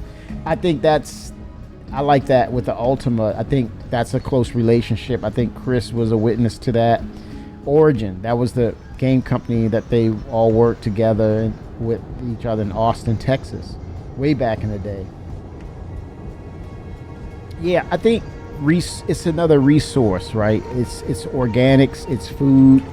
And I think when it comes to crafting, there's inorganic and I think there should be two categories, inorganic and organic. And so when you're on the lines of, you know, whether you're collecting fish for an aquarium or you're putting the organic fish in a crafter, and it has the means to create a protein, but then you add the other components. Say, hey, what's on the menu? You want fried fish, you want sauteed fish. You have, maybe you search out blueprints to find those things too. Or you make sushi, you gotta grow rice, put the rice in, you farm seaweed or kelp, and it wraps it, and then, you know, you're making, it can then create sushi dishes on a plate or something. You eat it. Sushi rolls. I'm aboard. Yes, sir. Yeah, crafting of organic and organic. It should be two parties or two entities. One for metals, for your weapons, armor, components, reconstruction, and hull repair. And then the other part of it is organics for food consumption, making protein snacks, and also medicine and pharmaceuticals, you know, the herbs and the flora and fauna, interacting with them and using those combinations to, you know, like in RPG is alchemy. You're making you're using chemistry to make, whether it's widow maize or maybe creating your own health pins, right, and selling them. Giving and having certain potencies to them. So it's open-ended. I think now you're talking about exploration. Exploration for what? Exploration is purposeful. It's information gathering, but it's also utilizing that information in the crafting of said goods and materials for resource management and possibly selling them. based on the refinement or the skill set or the quality of how it's crafted.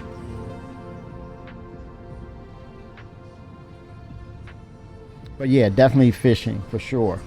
But then it opens. We're gonna go underwater anyway. So that has to be the foretelling of going underwater. You know, underwater farming of kelp. That's high on my list. Underwater rock mining. Even having salt as a preservative. You're extracting salts from oceans. Using it for medicine, preservatives, things of that nature. And then it's going to open the door for medicine as well, pharmaceuticals. So, yeah. I think this is one of those games that we're going to be around. It's going to be around for quite a bit, but it's always updating continuously. I don't think they want to stop and say, okay, it's done. We support. They're going to keep with improving it. And that's cool. You're making me hungry, man. Yes. I know, man. I mean, that fishing can make you hungry, man. Having your own kitchen and you putting it in the food hopper or whatever, it's a glorified food hopper, or that would be cool.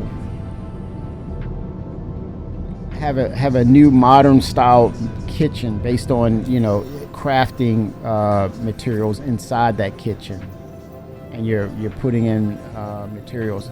Even milkshakes from the Whammer cow, making milk. I mean, just throw it out there, man.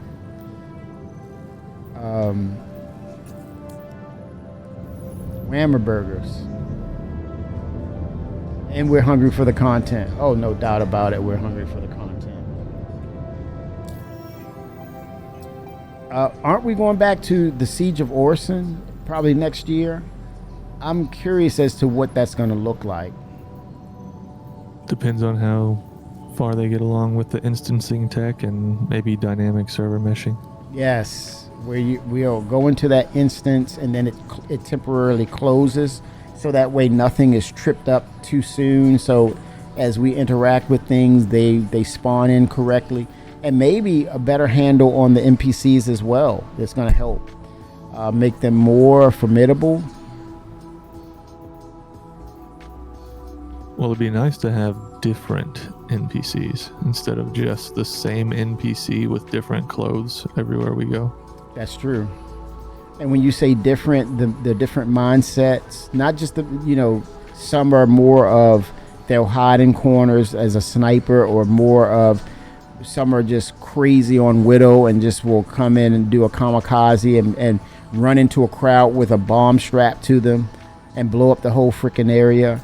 You know, different aspects and different skill sets. And as you mission up and you're climbing up the ladder on levels, then you're talking about special forces grade type of enemies where you have to, don't run in. You can't run into the situation. You really have to take your time with it and assess what's going on. Grenade launchers, those types of NPCs, you know, even close combat ones. They're hiding around the corner. You're coming around the corner. They grab your gun and start wailing on you with hand-to-hand tactics.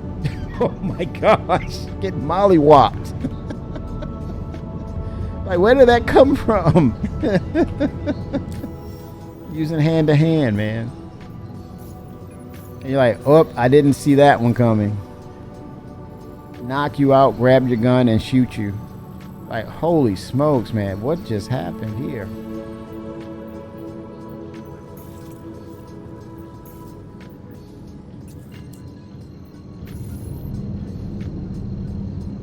Here we go, sir. So shouldn't I be in a side turret, or what's the deal? Okay, yes.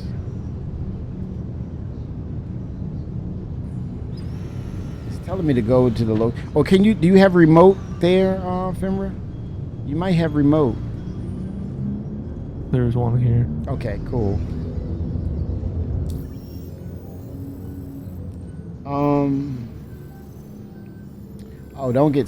Don't get me started about the ironclad, man.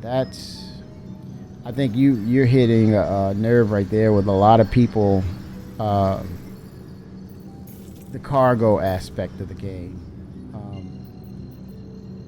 Then they figured out what's crazy is they figured out the MISC, and they said not coming next year. Yeah, they said not for next year. So I would say for 27, you'll probably have all series dropped at once for the MISC and be done with it. The D and E, and I think what is that? The B that's coming next year. I think they did announce the B for next year. Yeah, I think so. Yeah. And now it's in an X configuration, which will allow that ship to land, which is crazy to think you're going to land that thing. But yeah, the Arastra. It's a lot.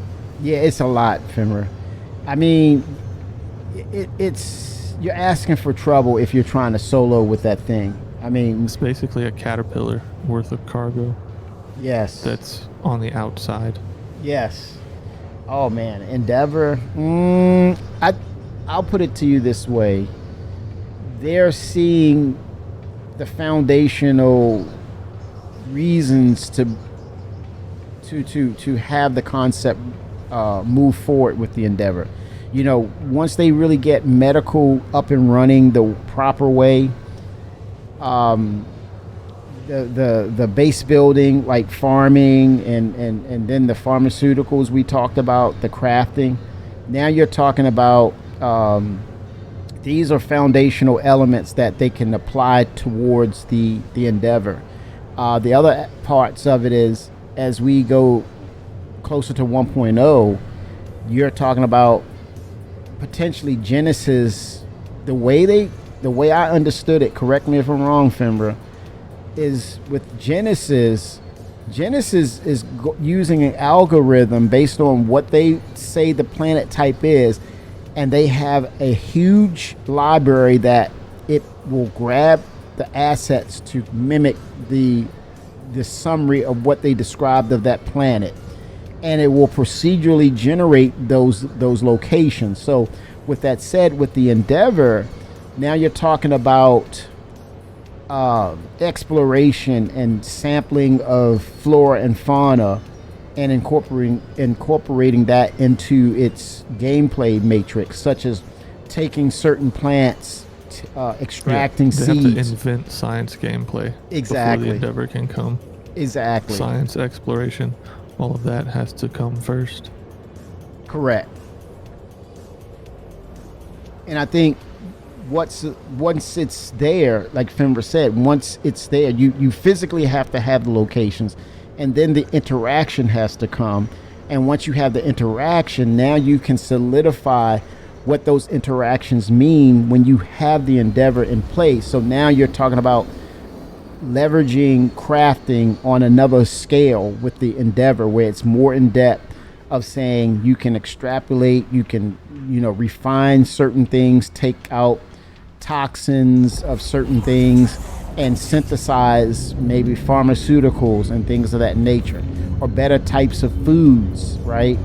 All aspects. Or take metallics and ores with the collider and really enhance them or merge them into new elements, right? So you have something otherworldly, like certain weapons that are rare. All right, we're in a protect mode, sir. I don't think we'll get something like infinite planets generating, but maybe it is possible. Total. Well, I talked about that a while, Rampant. They can utilize. I'm gonna tell you. They can utilize the. All channels, I'm under attack. 1 second. Please, I'll if come you back hear to this, that help thought. me. I'll come back to that thought.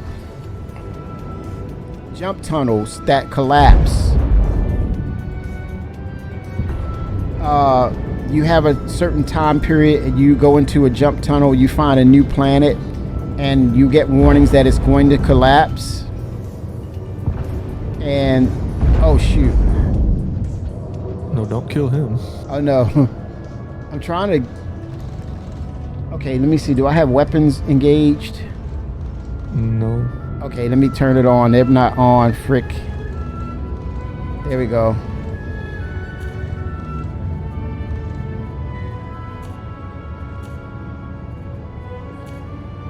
Okay, we got weapons. 07, sir. Preparation, man.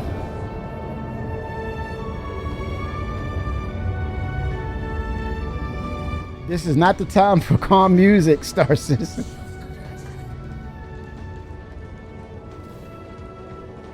We're getting attacked, but Yeah. I can't target anything. I can't target anything either. Why is that? I got, get out! Ah, shit. We didn't make it. We didn't make it. That was fast. I guess Yeah, we're radar outta is here. down. That's why.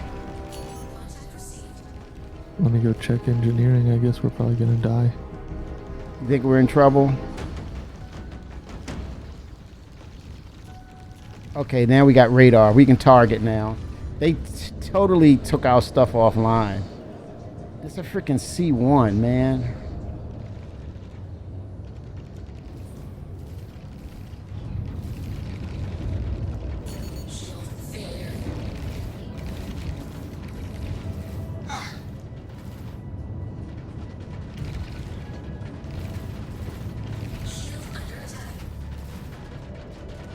Engaging the enemy.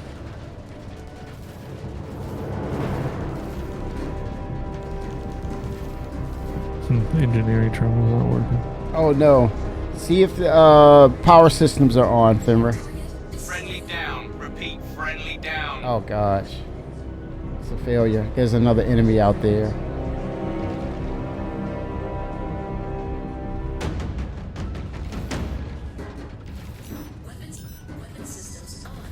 I turned the gun off for a second. Sorry. Okay, It's no damaged. worries.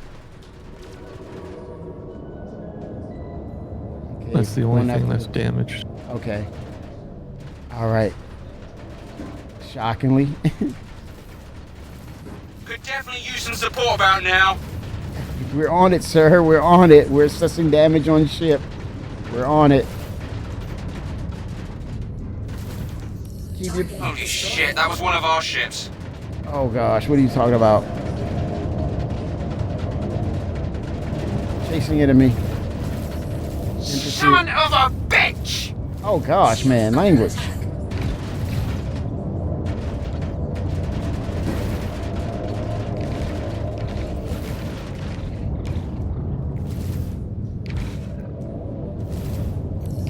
Friendly down. Repeat, friendly Sorry, down. back in the turret. Using the wrong messages. You mean enemy down? What side is he on? Help me! Oh god, this guy is... If he wasn't giving us creds, man, he'd be out here by himself.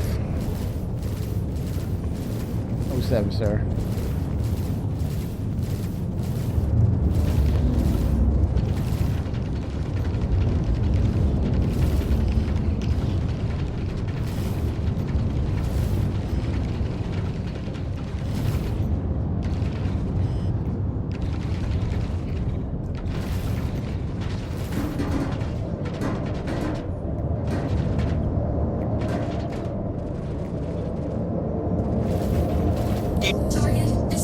Oh yeah, dusted and busted. Yes. Pop City. Son of a bridge.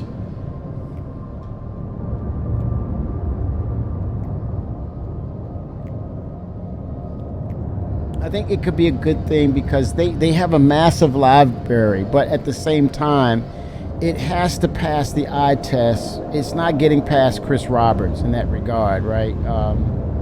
Whatever, even if it's procedural, it's going to be on a level and scale of quality that it's got to pass Chris Roberts' eye test.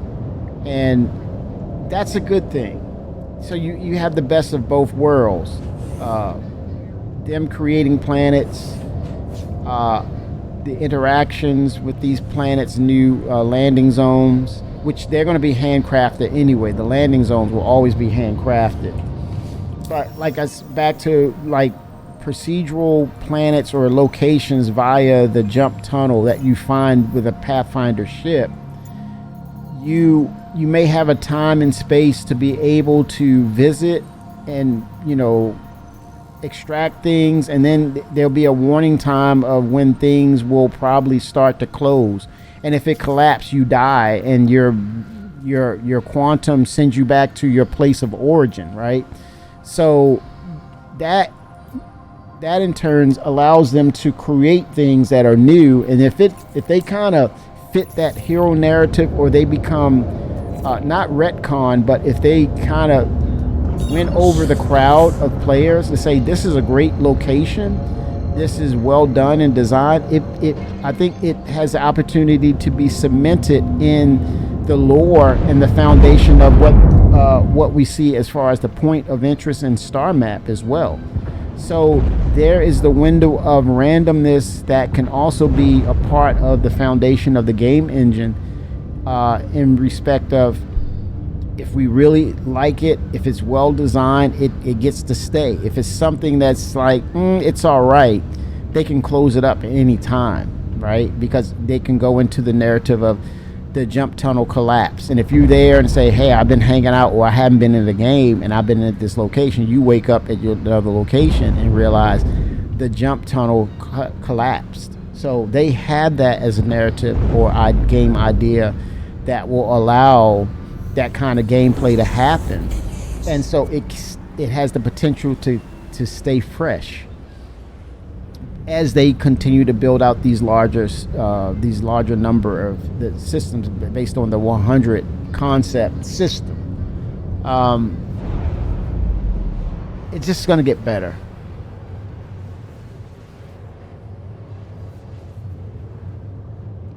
Landing zone that don't need to be hand done. Yeah. I think you're seeing how they're getting dialed into the processes, and that's why I say 2026 is going to be very interesting for them. But they're not. But if you looked at the ship talk, John Crew was saying now the window of ships that we have to work on is dwindling. It's getting smaller and smaller now, which gives them the opportunity to put into play a very precise focus on these other ships that are waiting in the wings. Like, now that we have crafting, what does it mean for the Vulcan, right? Now that we have crafting, perfect case example, Crew said, well, with the Carrack, you remember the repair bay we're going to get?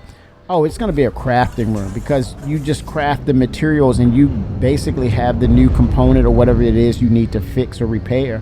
We're going to add that into the Carrack. Now all of a sudden people are unmelting or buying back their Carracks.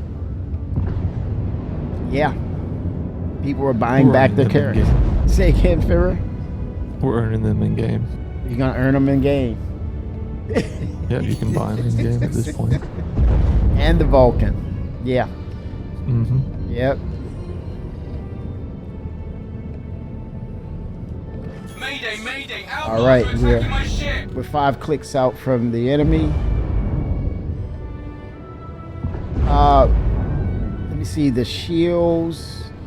I don't have. Let me see what's the power allocation. We're all maxed out here.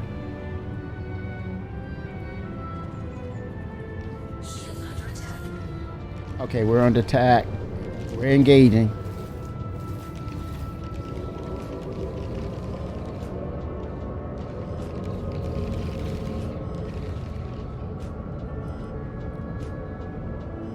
Two enemies so far.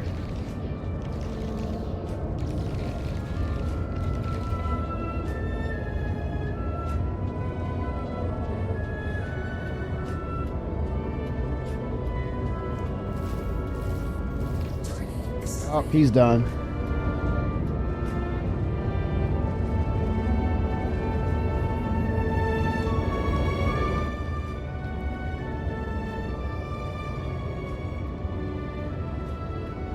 Vulcan is going to be a very interesting ship.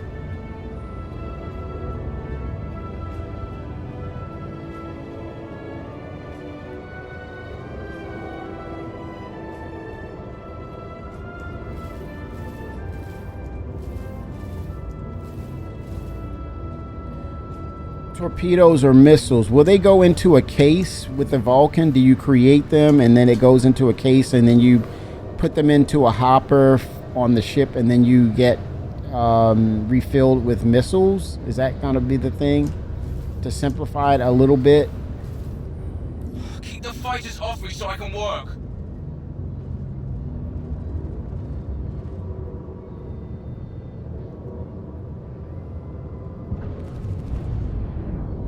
It was doing this thing with the turrets, showcasing that.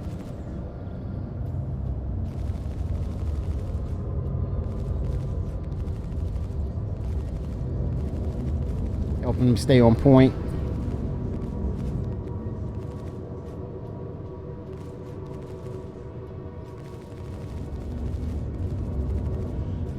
You've got to keep them off us so we can Dude, work. he's not even shooting you. Cut the drama out. We're engaging an enemy. What do you mean keep them off? We're on him. Stop it. I'm using external view so that Fenrir can stay on point with the enemy, and he's doing a good job. He's staying on him.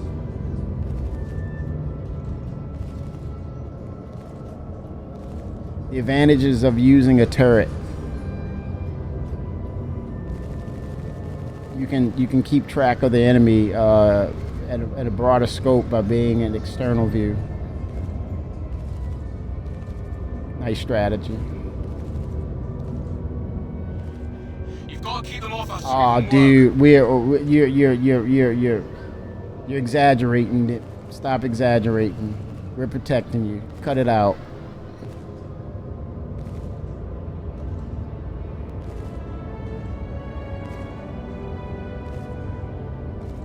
I'm getting a ton of hit. Yeah.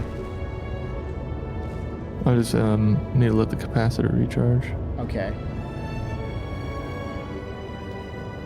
I can reduce engine power a little bit too. work.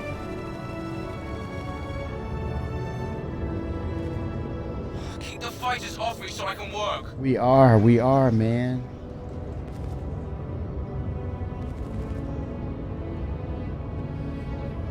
If you reduce some of the engine power, you can have more power to the guns.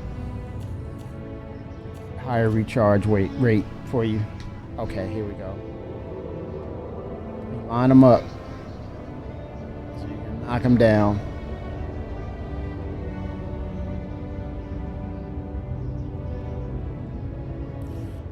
You've got to keep them off us so we can work.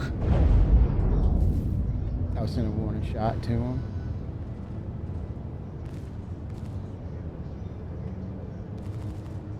Yeah, I don't have an angle now. Okay. It's fine. You can kill him. All right. Working on it. Oh, he broke a wing. He broke a wing. You can finish him off, sir.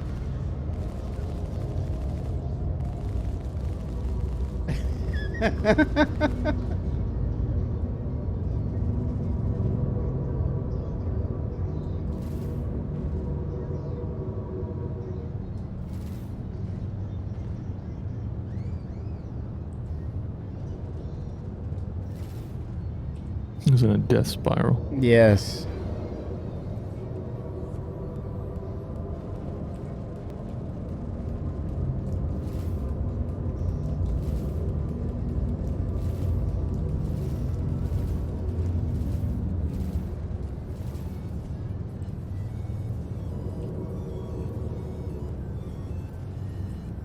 I'm heading out. Done. care. Oh yeah, thank you, sir. Pilot in a lot of distress.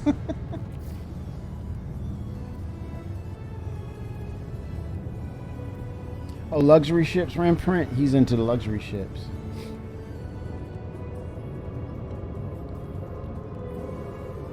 When do you think we're getting Terra, remember? Oh, probably 2027. 27. I think that makes that. I think that's fair. With all that's be- needed for 26, yeah. Yeah, that would be the. And if you liked Squadron 42, come check out Yes. the 5 systems now available. Mm-hmm. Yep. Fenrir, I'm gonna wrap it up. This one is new defense contract, Kanojo Maverick. Arensi Elimination Intersect Defense Solutions. It's 86K. So I'm imagining he's outlaw. He's gonna have. We're gonna be pushed now. We got a little muscle memory on it now. I'm gonna share in 3, 2, 1.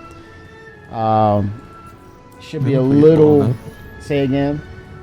So if we get blown up, we get blown up. Exactly. Or we got to retreat. Yes. Let's see how we do in the heat of the battle. Because it's going to ramp up now. I think with the holiday coming, I think a lot of people are ready to get back into the game. I think then they'll be able to see what's going on as far as what they need to do with the server issues, dialing that in. But I need to look at their website to see if they've done any hirings or the applications that they're looking for are still out there. I would imagine prepping up for next year, they're ready to dial up to get to hire some good talent. I'm gonna sneak peek on their website. See if they're hiring right now. Well, they are, but I want actually to see if they've actually filled those positions actually. Oh, I see. Because I think after IAE, I think they're in a great place to follow up and get some of that talent out there that's going to help them really move the needle past 1.0. Yeah, I think Ramprint, he's making a good comment here about the Genesis system. I think that's going to tell it to us about what that will look like moving forward beyond Castra and towards Terra. I think Castra is going to be one of the outliers that says, it's not going to be a big issue because it's the same number of planetary bodies as Nyx. So I think that's a strategy that helps them. But I think going forward, what is it going to look like with Genesis? Will it be able to do multiple systems at once?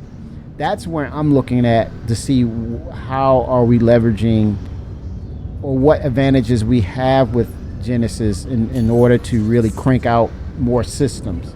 That's what I'm looking for. And to say, okay, there's value in that. That's really cool. The number of systems they can crank out.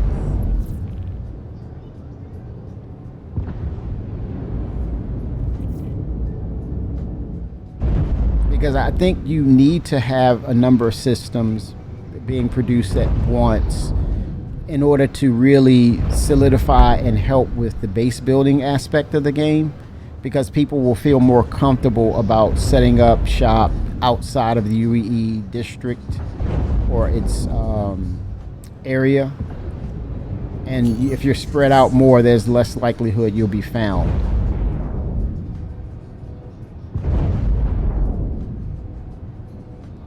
Yeah, CIG will have to create hubs for players to actually interact. I think the verse is going to be so big. Yes. They're never going to have a universal server. They just physically can't do it. No. So It's impossible. and who knows how many servers they'll actually be able to mesh in order to make it seem seamless. I don't know. Yes, But I agree. Oh shit, here come missiles. Ooh, torpedoes. Oh, yeah, I told you it's gonna get hot, baby. It's gonna get hot. Evasive maneuvers. Evasive maneuvers. Woo! oh god, I hit exits. Woo, shit. C. Oh god. Oh, it's getting spicy. I should have kept shields up. I could have shut. Oh shit. Uh-oh. Oh boy, oh boy, oh boy. Evasive maneuvers. Fire back, Kimmy, fire back.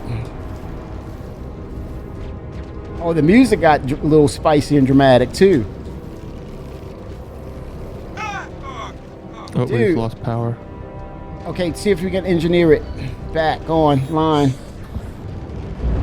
Oh, I stressful just put power to situation. shields. This is our Going to engineering. Kobayashi right here. Maru Kobayashi. And we might be getting distorted. Fenrir Scotty is back into the fray, man. I'm gonna try to hold in line. Scotty is back. Oh, I think we're soft deft. Let's get back there. Oh gosh. Yeah, we got a fire. Yeah, I'm headed. I knew to get up. Yep, fire detected. Oh let's go, baby. Let's go. Where's the extinguisher?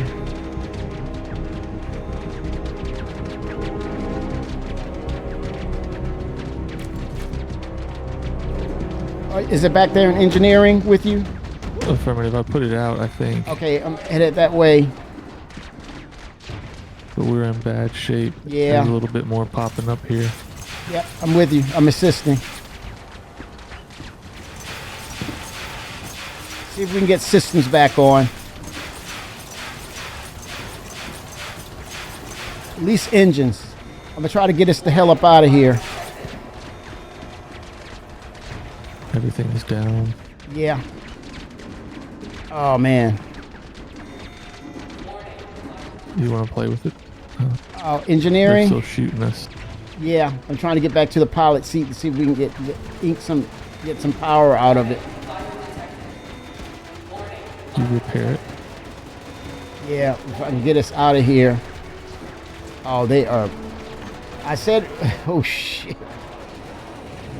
I got hot real quick. Yeah, get those coolers. Keep those coolers up. Get those coolers online, Fenrir. I don't think I can. I don't have the right tools. Oh shit! I got the repair tool. Yeah. If you can get in the pilot seat, I'm gonna grab the repair tool. See if I can get some repairs going.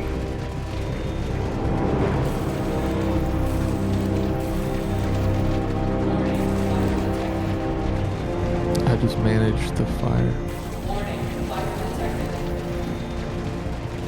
Oh crap! We're gonna Kobayashi. Comes to the abandoned. Looks like we need more than 2 people. Yes. Oh gosh. They're still shooting they're penetrating the hull back here. You see their shots from time to time. Beam citizen, baby. Repairs not needed. There's a door. Let's see. Open access. Cooler. Getting that cooler back on. Here we go. Repairing. Let's go.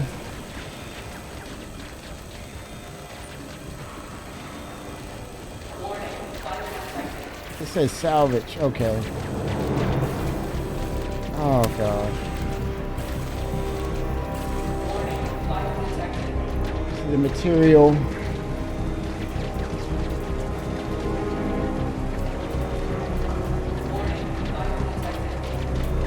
Oh gosh. I'm cooking. Oh, I'm cooking. There's no chicken nuggets. I got you. And not salvage material. Not trying to salvage. What? Do you have a full canister? Yes, I purchased them.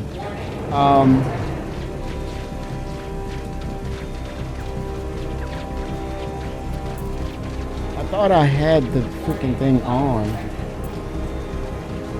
There we go.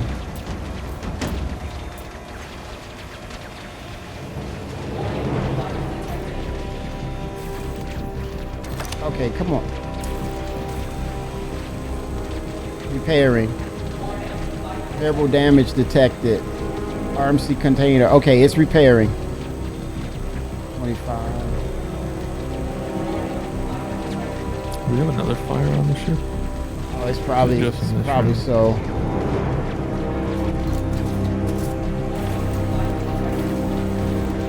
I'm trying to vent this. Okay, vent.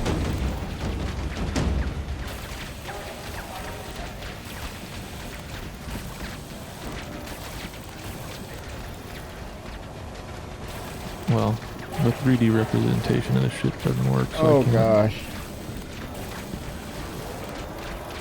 Cannot repair further. Oh, it says station required.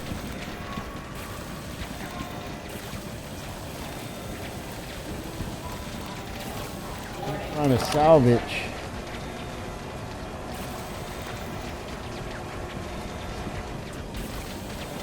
It's weird how the trying to change it. Right click. Need a fresh skin. Oh, 07 Meister. Yeah. Oh crap. Hola. Reload. See if it'll reload. Okay, here we go. We're learning it, man. There we go.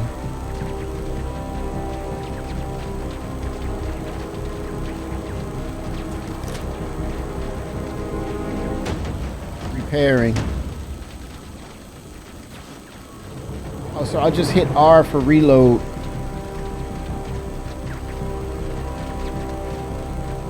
I'm emptying the canister. Get those coolers on.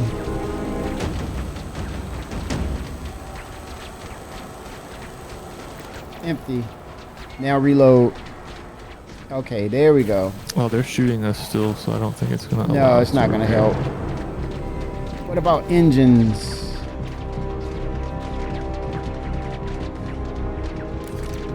What's here? Power plant. It needs a station. Oh, what's the point? Oh God.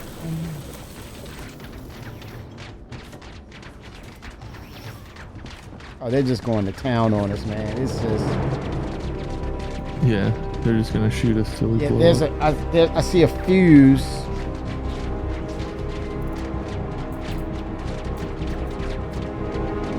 Okay, I have a fuse.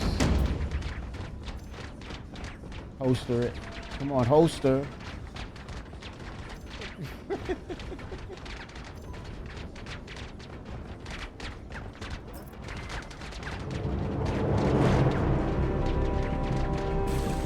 Now it's like the gun is stuck. Man, I bet this looks pretty insane in VR. Oh my gosh. Yeah, it's engineering terminal. Yes. We tried.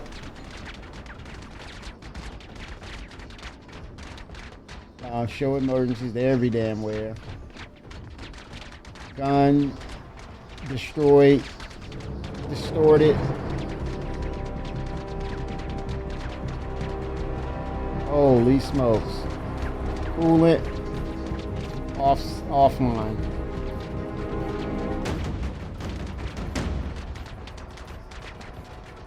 Holy smokes. Yeah. Woo. That's it. That's all she wrote, folks. Let's see. Trying to, let me see if I can put the fuse in my hand. There we go. Connect this fuse.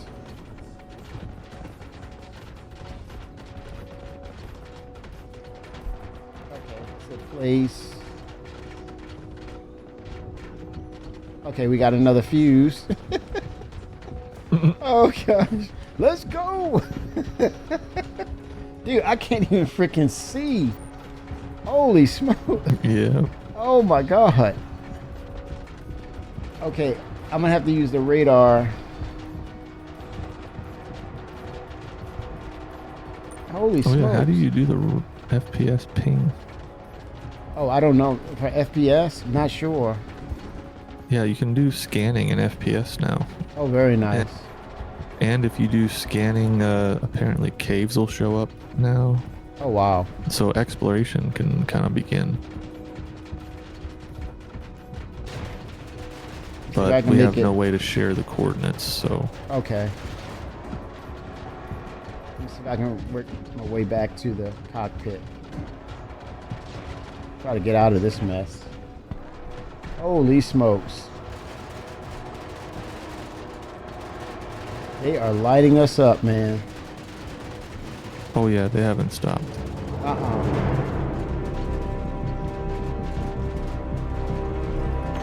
Well, the music changed.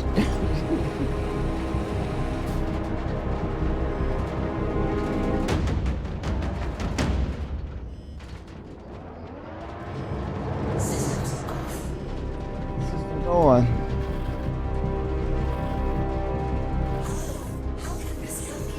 Get me out of here, miss.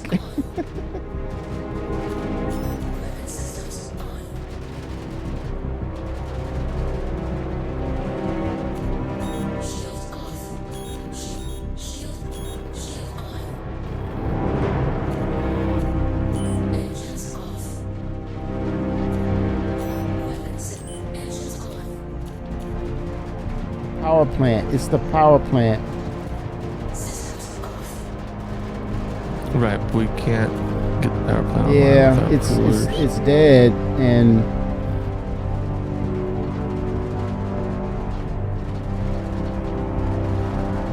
They'll eventually run out of ballistics. you think they're? I mean, oh my gosh, dead in the water. I'm almost tempted to go out there and shoot him with a freaking gun. Why not? Yeah, it's done. We are. Yeah, it's toast. Yeah, we're toasty, man. Let me see if I can. I'm gonna see if I can engage him out in EVA. Do I got a rail gun?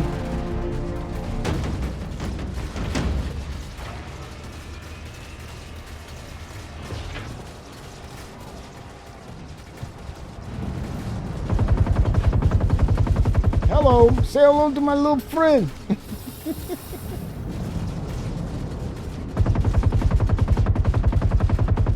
Item beyond repair.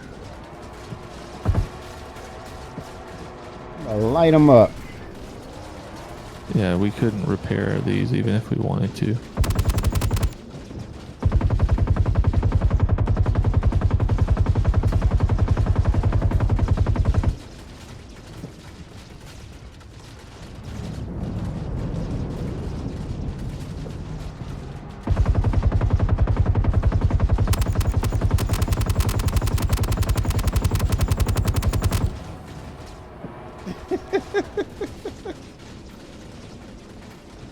What is that, an eclipse?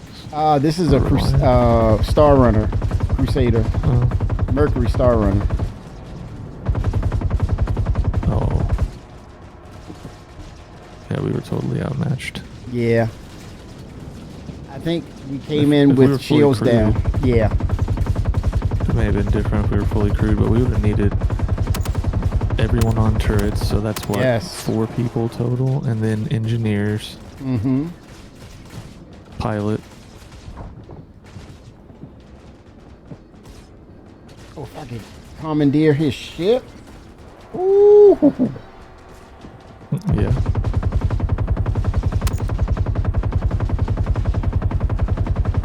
Oh, that's a damn Warden, man. That's you're not getting through that thing. Yeah. And is that a saber or? A That's Reliant. Other one's a Reliant. The other one's a Warden and a Star Runner.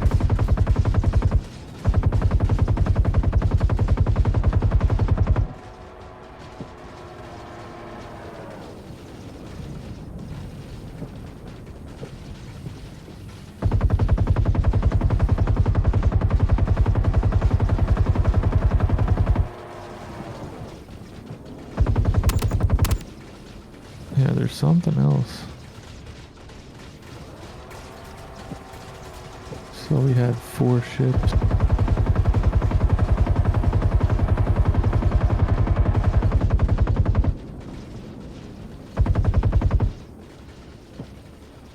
I'm flying to him. Come on. Load up. Oh, it crashed. Come on, man. Oh, no, it crashed. The game What happened? crashed. No, go get to the chopper. Get to the chopper now. No. It crashed. Probably wake up in area 18 or Nix. Oh, Oh, 07, I said it. I'm still Oh, out 07 here. ship pasta. Should I just back to menu? No, see if we can get on that ship and take it.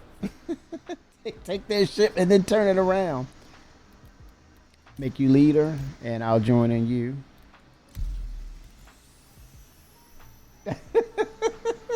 They keep moving around. Mm-hmm. I don't know that I'll be able to board them. They kind of pause for a second. Yeah, but their doors would have to be open. Oh, we have to open them. Yeah. Are they? You think they're taking damage with my guns? No, probably not. No. Dang it. Well, you want to restart? Backspace it. I think we have to. Yeah, it's a no-win situation.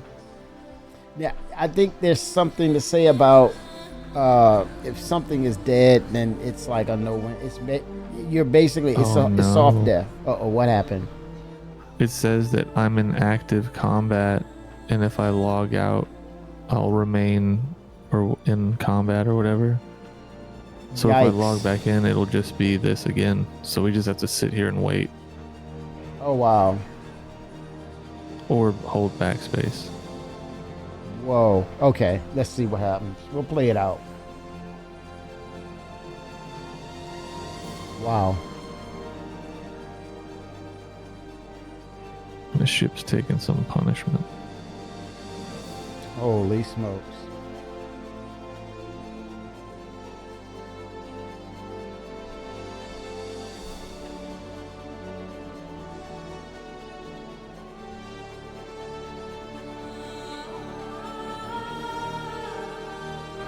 Oh, I'm here.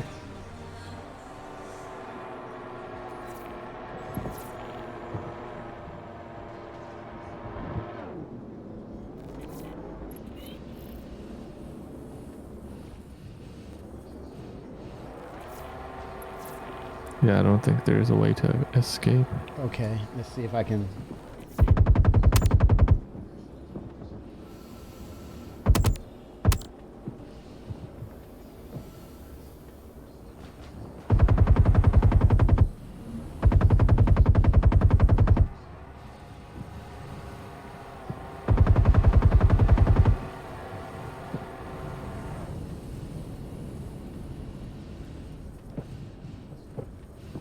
He's the main target, this guy. The Star Runner.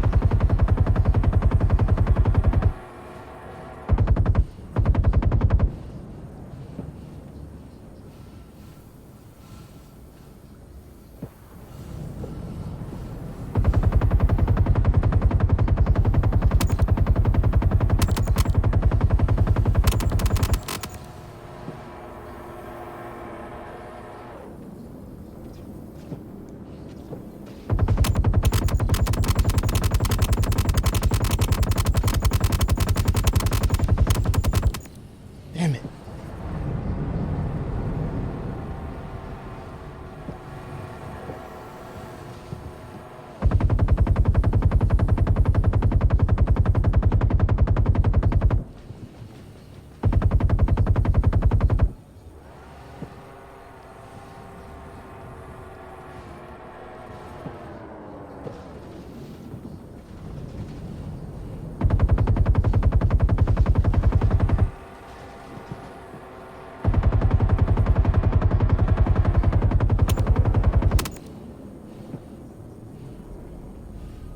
Holy smokes.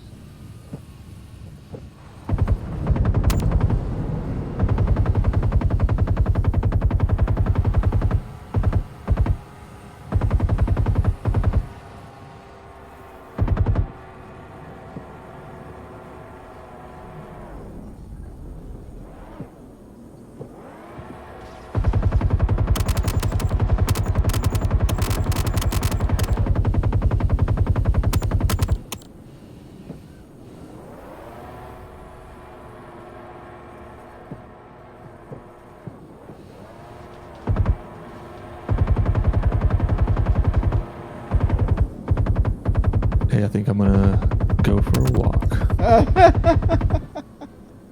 let this stuff just play out. Yeah.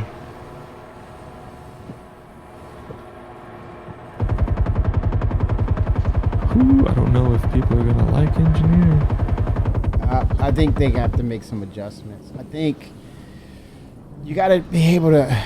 Certain ships, yeah, there's a limit to the sizing on components. I don't know.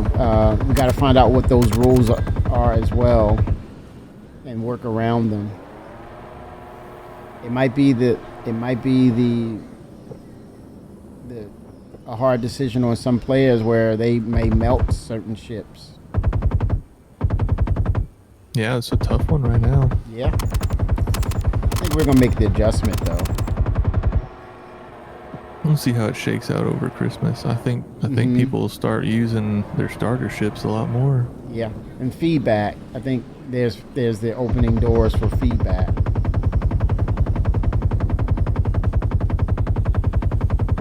All right, man. Well, hey, I'll be back maybe in a little while. Okay. We'll see if my character gets unstuck by then. Wow.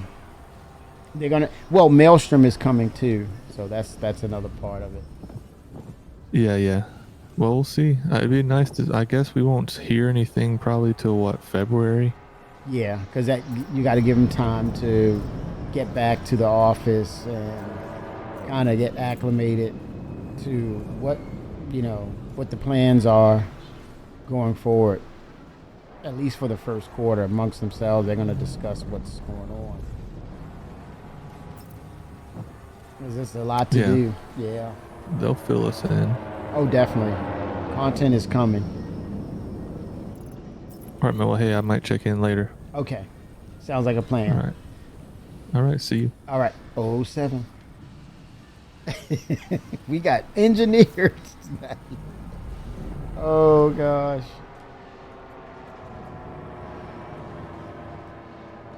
Can I set the self-destruct on the ship? Maybe. And that'll end it, I think. Let me try that.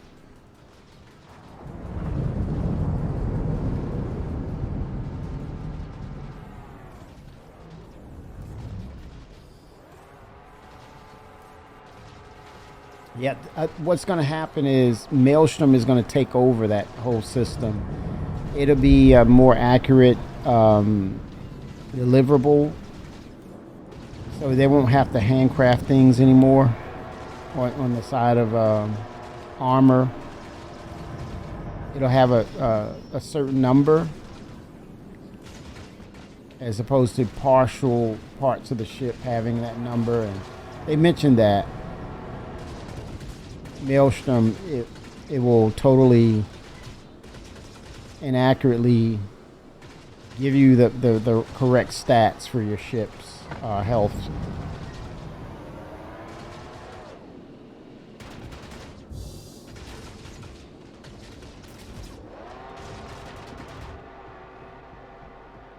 Now it looks looking normal in here. Oh shit, he shot me through the damn, or is it the bullets are coming through the door?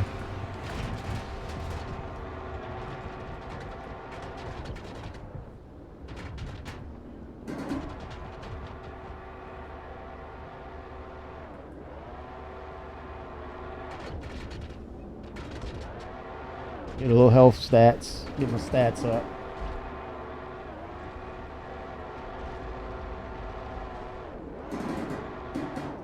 Oh wow. What is going on? Uh-oh. I fell through the shit.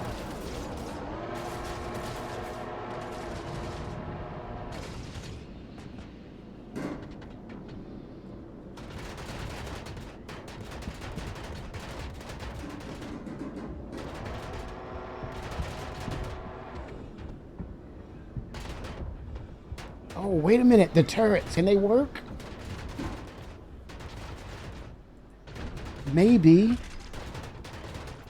Gripping and ripping. Oh, yes, baby. Bring them on. Where are they? I can't see you.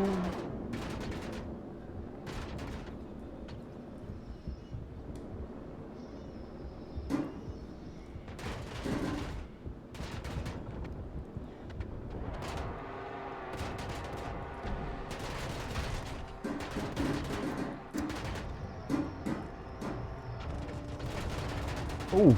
Ooh, ooh, ooh.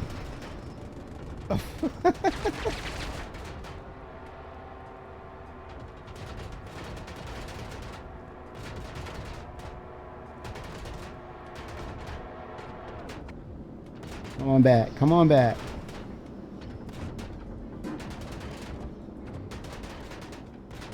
Oh, man.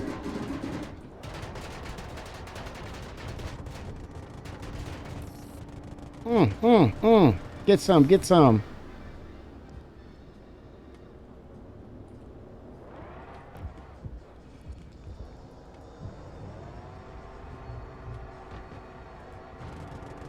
Ah, just got away. Just got away.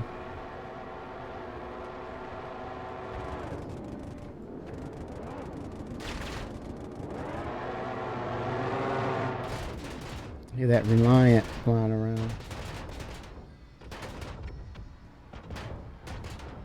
Come on, buddy.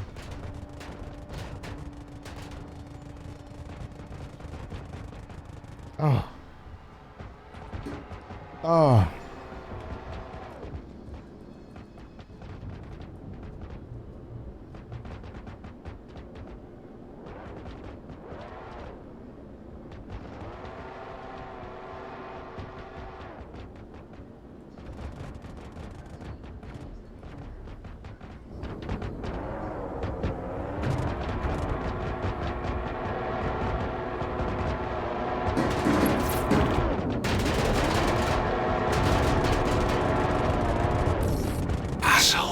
Ah, yeah, he felt that. That's right. Arsehole. Fried goose, Peking duck. Oh, gosh. Sukiyaki, baby.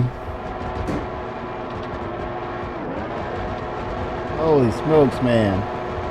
Bad situation. I hit him, though. I wonder if the turrets are working, right?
Oh. Let me see if I can... Oh, crap. Oh. And perfect.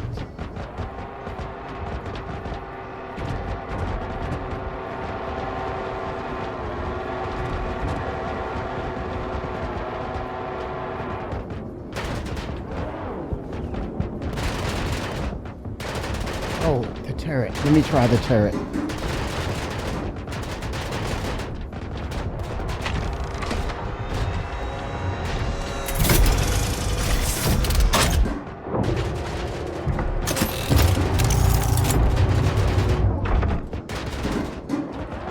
Damn, not working.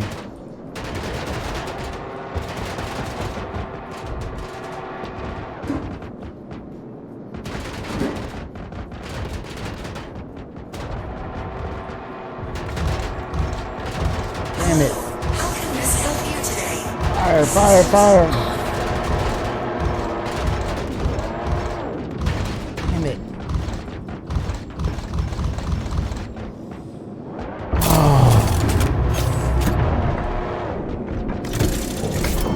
Destroyed. Oh.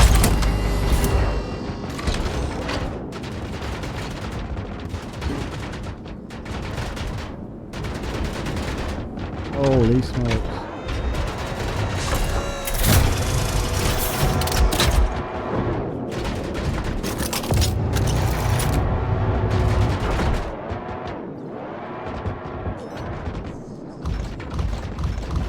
Nothing. How can Miss help you today? Systems Oh on. crap.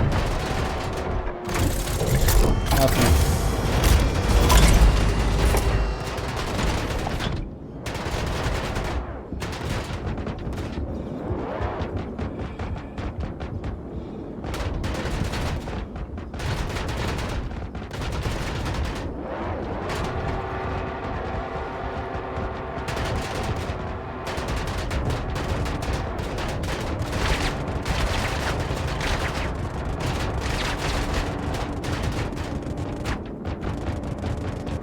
Oh shit.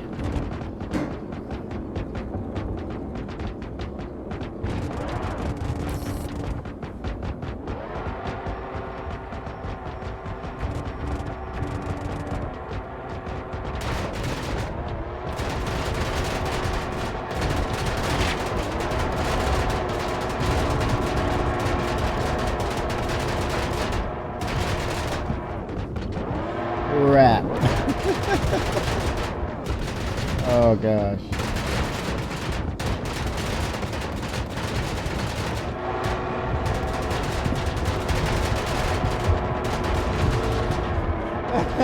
It is crying for help. Screaming.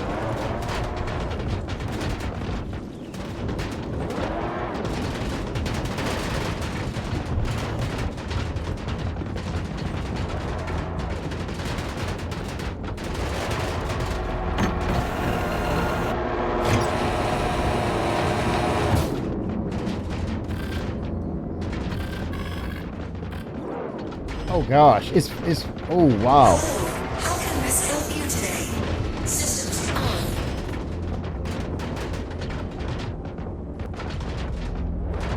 Nothing. Let me see if I can get into the over this in this seat with a turret. To a turret remote. Oh man, failure. Power plant failure. No, I'm not gonna fire on anything. I'm dead in the water, man.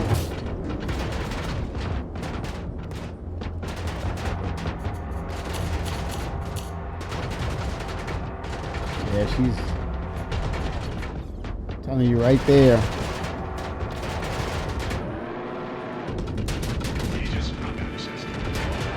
All you're getting is an audio. I'm done. Holy smokes.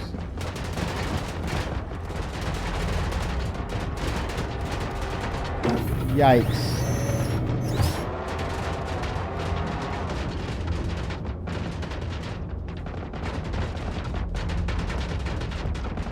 We'll try to set the destruction sequence.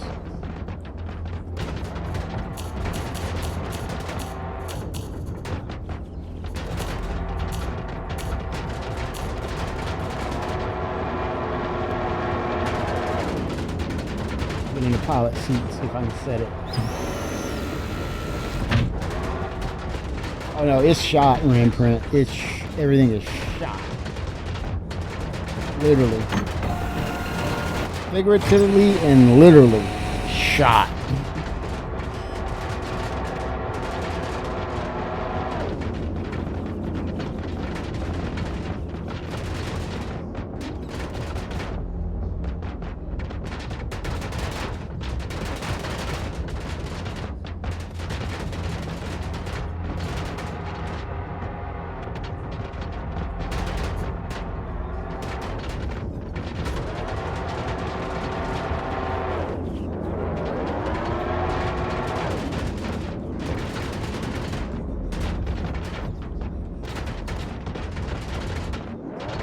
Wow.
Holy smokes, man.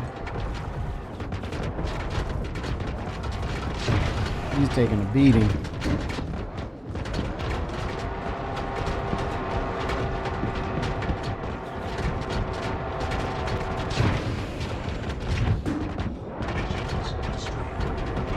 He's like destroyed.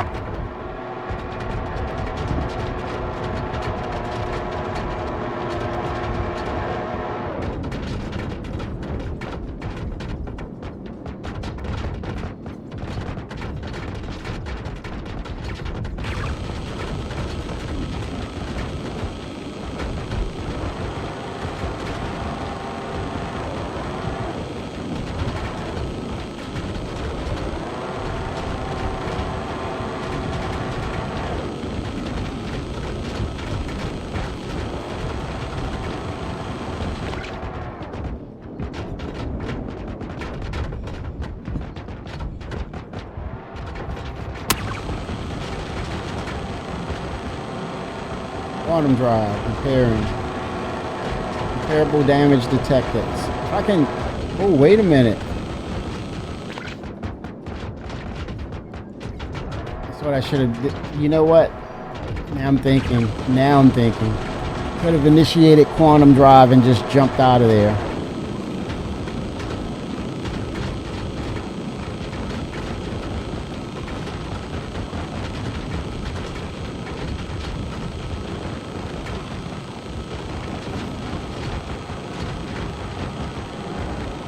Cannot repair.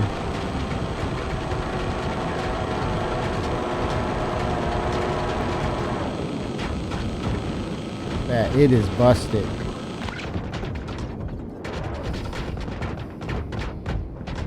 You don't have a power plant. Cannot repair material. Oh damn. Critical. Here it is. Here it is. It's about to it's going down. Abandoned ship. Captain goes down with the ship.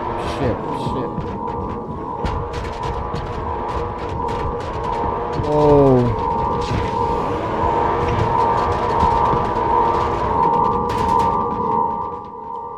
Oh shit. Oh, it's about to go down, man.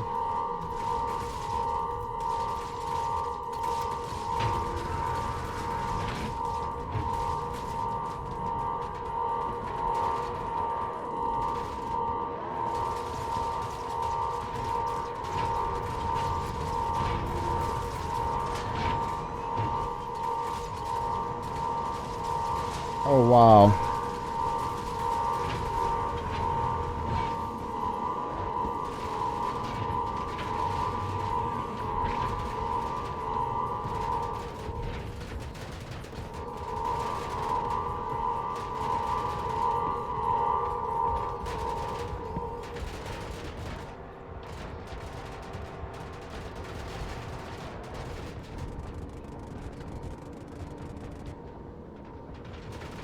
Holy smokes.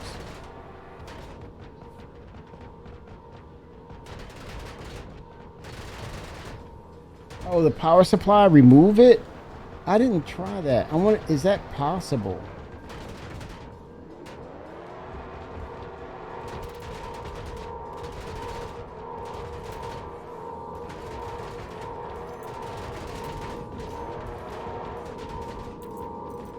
I don't think I have. I thought I purchased the freaking you know, I need to keep a tractor beam. So I need the tractor beam and the repair tool. Yeah, I don't have the component to change it. I thought I did though, but no, I don't. Strategy.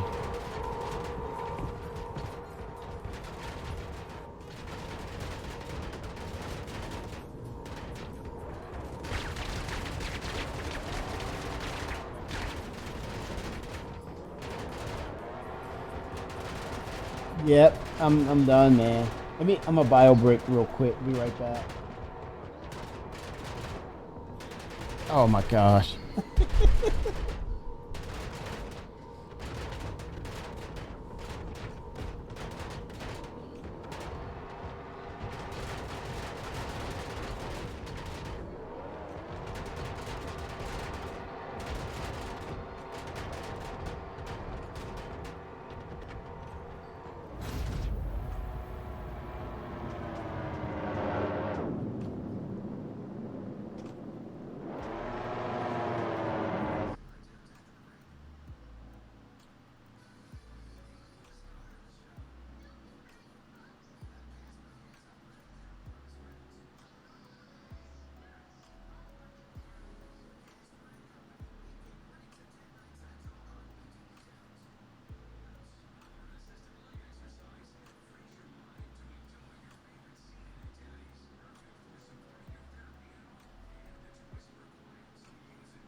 No tractor, no problem, no ship. Oh, I walked back and I saw myself spawn in. Oh crap. I think I can guess what went down.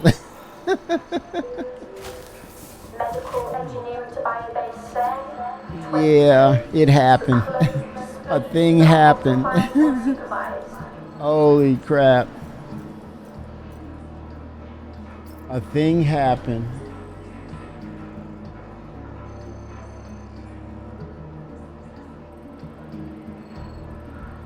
Oh my gosh. Dr. Fenwick, please return to the morgue. The bodies are starting to smell. Oh wow.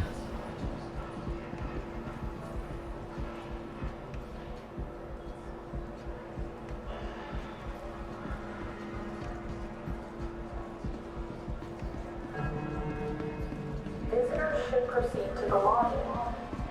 It's the big sign with the hospital name on top.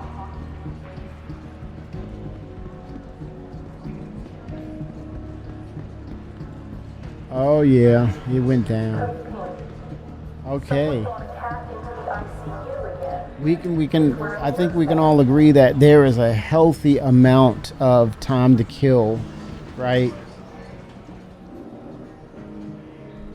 And it says if you have the right amount of people and they're coordinated, you can keep this thing afloat to some degree. But you got to figure out what's going on with, in terms of what you're capable to utilize and what is available and interactive enough where you can resuscitate certain things. If not, you might have to make adjustments. You know, knowing, you know, if it's capable to replace certain components or all components, and if not, what can you do to make sure you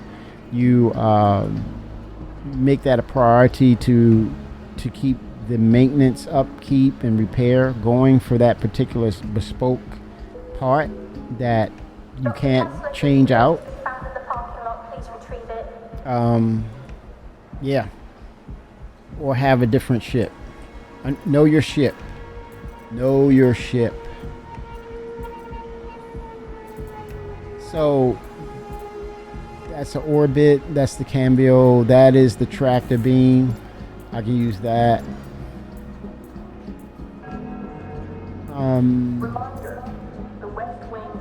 Maybe have an extra or two of the.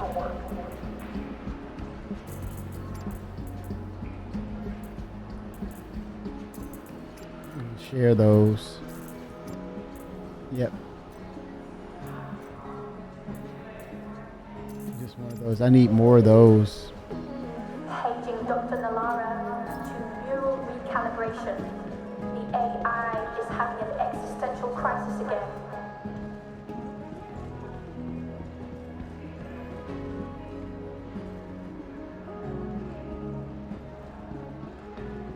Yeah, it's gonna be nice once they get the figure out the NPCs, get them working right. Please recalibrate. Yeah, I mean, just knowing these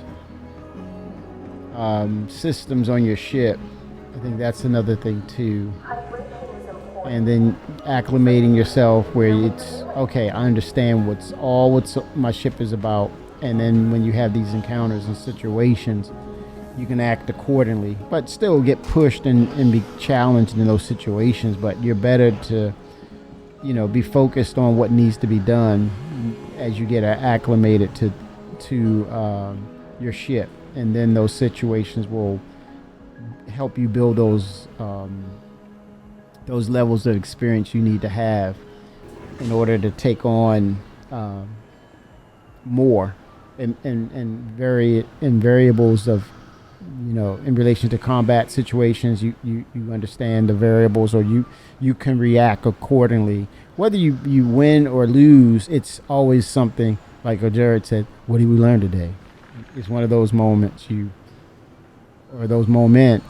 that you kind of build a library on, and which helps make you better in those situations. So refinery or sale supplies, I might have to go there. Cargo services Capsule 4. now approaching station. Okay, Stand 0. clear of disembarking passengers. Let me go up. Let's try the cargo service area first. The capsule will be leaving the station. I need that RMC material, right? And I might go ahead and keep a tractor beam on my person just in case, and then keep those extra ones. The hand multi-tool just for the repair Clear of disembarking aspects. passengers. Cargo services this way.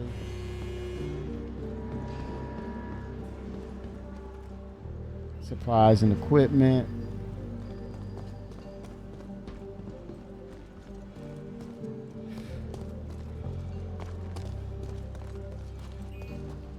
Oh yeah, I can definitely get on board with this. I'm needing one of these.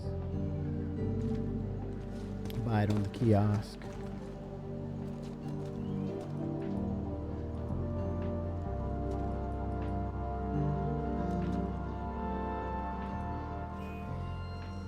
See if I can drop it in my backpack. And then eventually they'll have batteries. Holy smokes.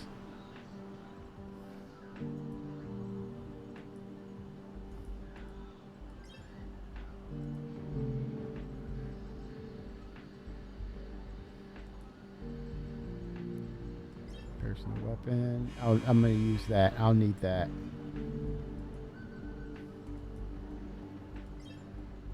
All right, it worked. And attachments. Let's see if they have the supplies.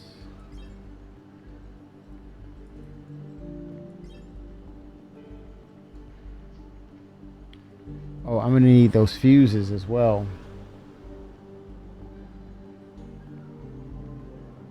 Keep a salvation of Asgard to scrape material for repair. Exactly. You were thinking the same way, Ramprint. I think that was an opportunity for players to, with crafting in mind.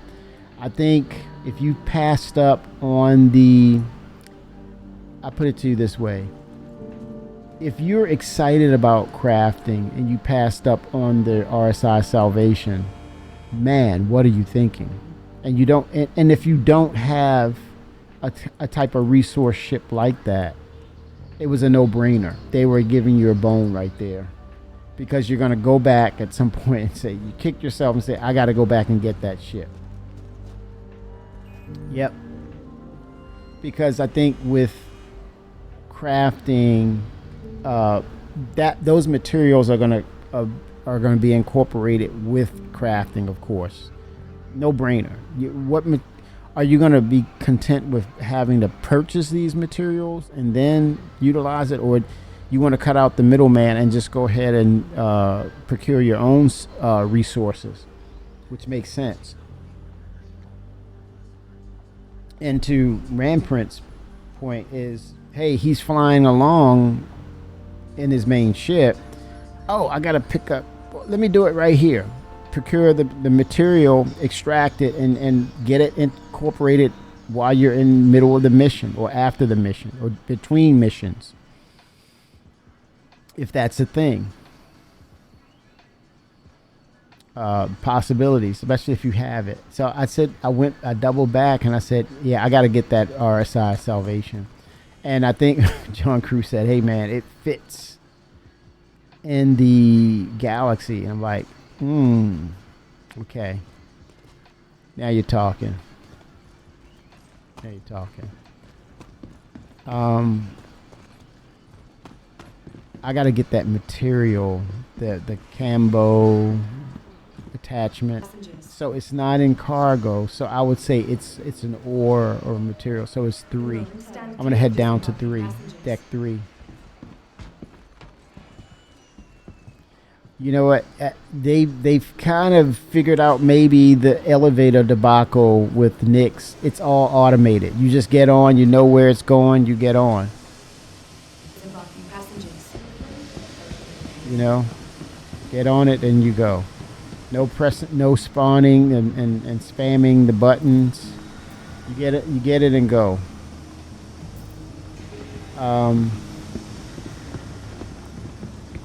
see if it's here. Supplies. Shop now.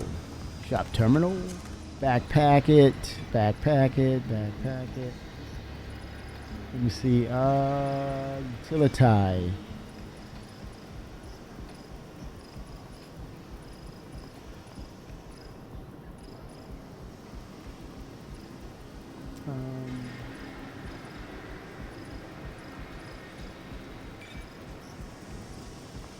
No, miscellaneous. Let's see. I don't.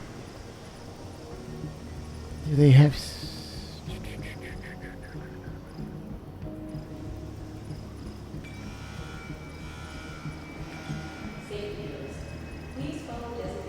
We do all. I could be missing it. I could be in the wrong place. There's the. There. I'm in the right place. This is what I wanted.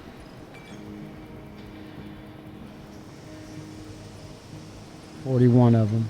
Yep. What else, man? Fuses, right? Yeah, I need fuses.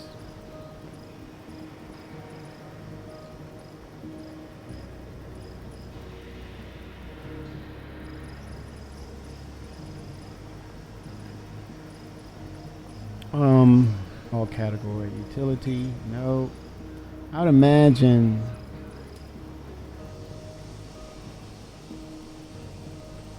Might as well top up and repair after the fight has been done instead of paying just to get the services done. I mean, yeah, it's gonna help you. Because what happens when we really start to feel the economy, you know, be a part of the game, and it really in some instances it's a steady wave, and in some instances it could be dramatic. A tsunami of issues with the economy. I think that's the intent and purpose, is to, in certain periods, the economy is really rough, and then there's where it's profitable, it's easygoing. So you have to weather those storms. In those instances where the economy is really burdening and dictating that you have to be very frugal with your resources and be able to, you know, procure them yourself. And yeah, and I think when you say that, Ramprint, that fluctuates, especially it's at the forefront when the economy is really harsh, and there's you know, high demand and low supply, right? That's when it really hits you, and you got to say, okay, I got to be a little more resourceful to stab off these high prices, right? You got to be more productive in what you do and capable, because those costs can eat you up alive, man. And you're like, no, man, I got to find a better way. Where are the fuses? I would think back at cargo, maybe? I think they should be back at cargo. Let's see. Safety notice. Please follow designated routes and refrain from approaching tanks. Okay, the terminals are wigging out. Something's weird going on now. Yeah, I would thought that.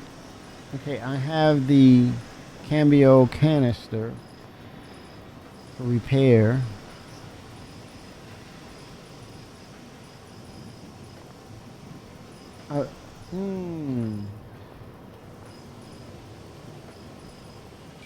The fuses. Where? I don't know where they. I guess the components, ship stuff. Okay, yeah, that would be great. What is it? What is he called? Let's see. Is it Grays? Yeah, that's Teaches. Okay, 01. I'm going to Teaches. Going up to Teaches. That's where it is. Ship component, ships. Safety notice. Please follow designated routes and refrain from approaching the tanks. Yeah, Teaches is not cheap, man. I mean,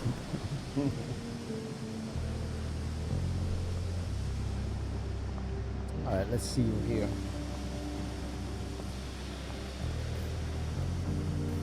Capsule now approaching station. Capsule. Let's go. The capsule will be leaving the station momentarily. All right, here we go. 01, I believe. Was it? Ooh, Teaches. Oh, damn, that went all the way up to 10.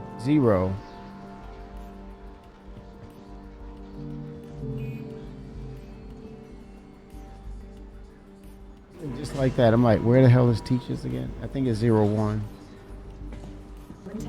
Whoa, we got a crowd here, man.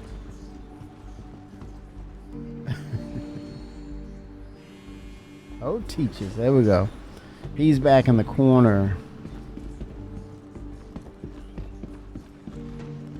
Trying to remember. He was like back in the corner, man. Yeah, you go down the elevator. It was kind of weird. It wasn't on the same floor. Teaches at the lower. Have one. No, man.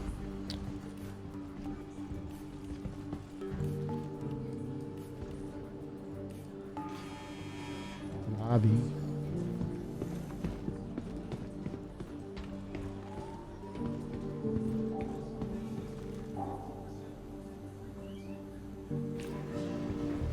No. It's a back room. Let me see checkpoint. It might be.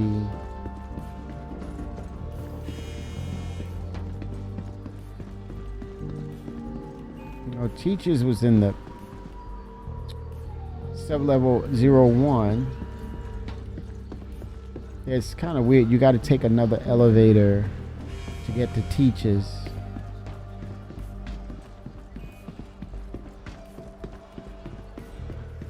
It wasn't back here. It was. This was cordoned off. It's gonna be in the municipal works, probably, like the new missions. But wait a minute. It's. You have to go down at sub-level 01. Teaches. Ship shop. It would make sense to go through the library, the hospital, but I thought it was through here. Okay, that one's going up to 1 and 2.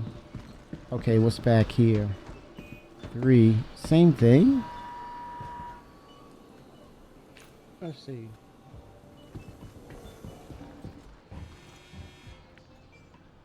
No, Hab 1, Hab 2. Hab floor. No. It was like a back door or elevator.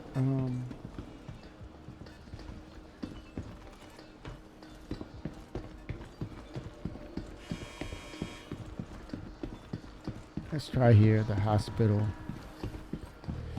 Yikes.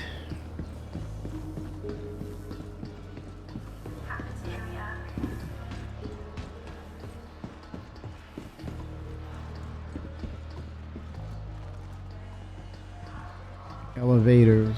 Okay, this is for the hospital.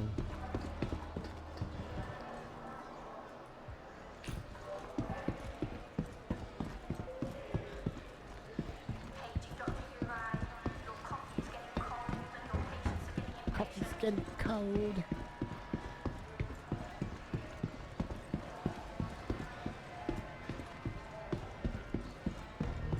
Where? Oh, okay. Let me go to exit. This is weird. I thought I remembered where. Let me check the floor again.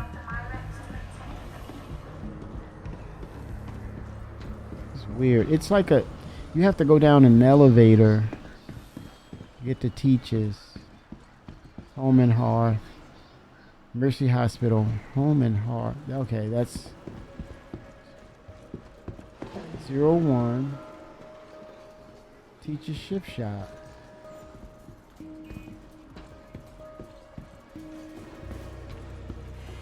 Oh, bummer. Okay, sub-level. Why am I freaking lost? Trying to get to Teachers. Is it here? I think it's here. Damn it, man. Weird.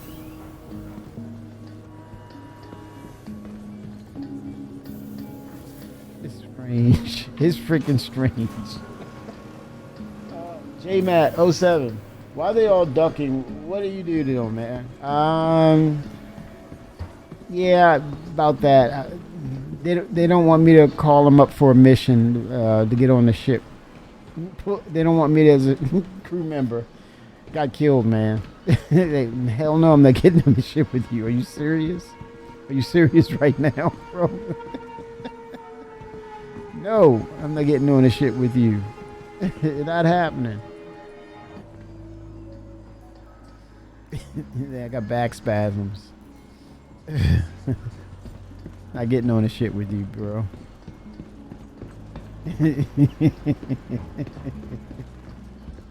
Dead man flying. Suicide mission. Nope.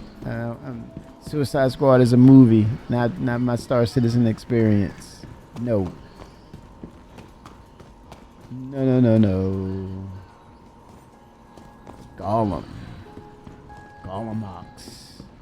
They did well with the Drake series, man. It gives you that utilitarian vibe right here, man. Like it's stone cold industrial.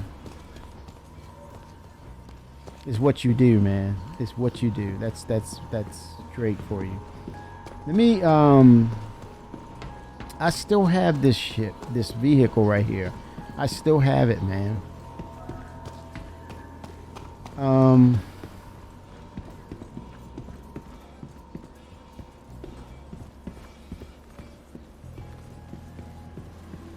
need that material. Make a transaction item shop. Okay, let's see if we have the... Okay, here we go. Fuses, man.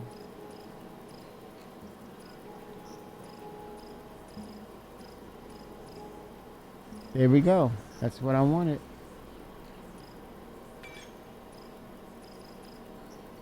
Set it to my backpack. How many can I get? I'm about to find out. Say 21. That's a good amount. Okay. All right, let me confirm your preferred destination here. Okay, I'll have it sent to your hangar. Thank you, sir. Clean up a little bit, man. I mean, clean up a little bit. All right. They're chill now. I told them I called them out, and now they're like, yeah, that's the truth. Look, I'm relaxed now. I'm not gonna fly on the ship with you. Look, they're chill now. There you go. I think that was it. That's why they were ducking. You asked J Matt. Now the truth's out there. Like, I'm good now. They're good. Oh, damn it. Truth to set them free. Ouch.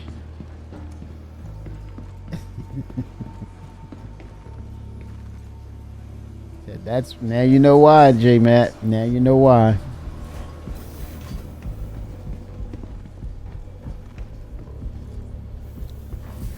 Damn.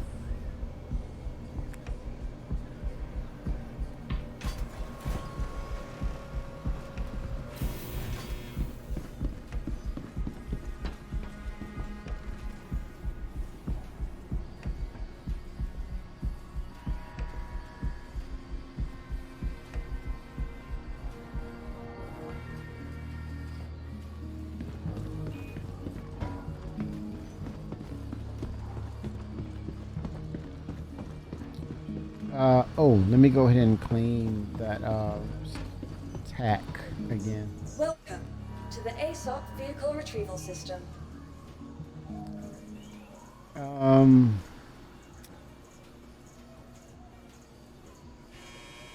Destroyed. Wow. 13 minutes. Your insurance claim has been sent. Welcome to the ASOP Vehicle Retrieval System. Goodbye. Chat, I'm going to stop back. I'm going to grab a bite and come back a little bit and continue this. I'm going to load up the tack, come back, and do some combat. Hopefully I get some more people in. We can engineer it, crew it up properly, and learn from our previous experience. We're going to probably do some practicing with the components, making sure that we have the tools and they're working the right way. But yeah, it's a good segue to take a break and then come back in a bit. 07s. We'll do that. It's early. It's Saturday night, man. Get a bite, come back, and let's finish. Not finish, but continue to test out engineering properly. But it's showing that the time of death is really long. I mean, it will take a while. But if you have everybody working together, I think you can stay alive for a bit. Mainly with NPCs. Now, it's going to be a different story when it becomes actual PvP type deal. So that's yet to happen. We haven't seen that encounter right off the bat, but that's coming. Trust me, that is going to be a thing. But I think people will be more welcome to that, where it's a thing of reaction, quick reactions, and counter actions to basically stay alive, really, or gain the upper hand, or be able to escape the situation. So all those scenarios are on the table, and they can randomly happen at any given time. But the way they have it set up now, it's going to allow us to strategize and play it out. So I think it's in a good space because we are still getting acclimated. But rest assured, I think they're going to dial it back where if you're not attentive or quick to react to those situations, you're going to put yourself in a hole where you cannot come out of. And I think that's where lies the reality versus arcade versus balanced gameplay will come into focus. But they're getting there. But right now, time to death, time to kill is, it takes a while. It needs to until we get acclimated, pretty much. But it's pretty interesting. It's pretty interesting. It's not to say I dislike it, or it's not to say I'm super overwhelming. I think it's foundational, and I think it's not a like or dislike. It's what the game is, and so you say you respect it. That's all. You just respect it, and then as experience comes, then you get to the conversation. Hey, man, I'm really liking this because I'm able to handle these certain situations, and they play out the way they're supposed to. So they're working, man. They're on their way. But I think we'll see this as a release candidate by next week. They did a heck of a job to get to the point where the frames are and the optimizations are there.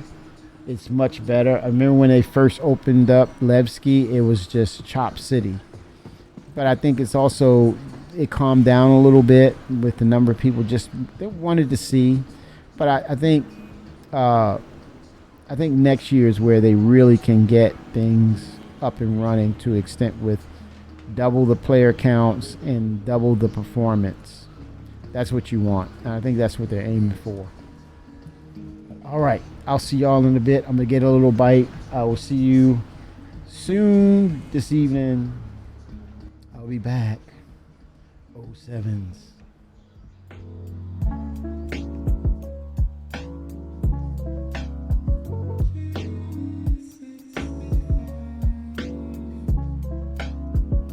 See you in a bit, y'all.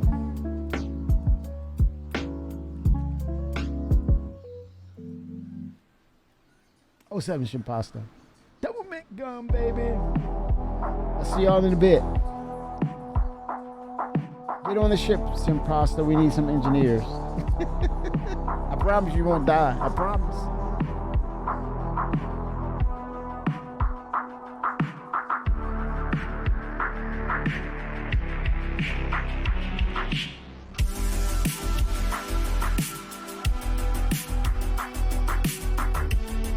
Oh, 07.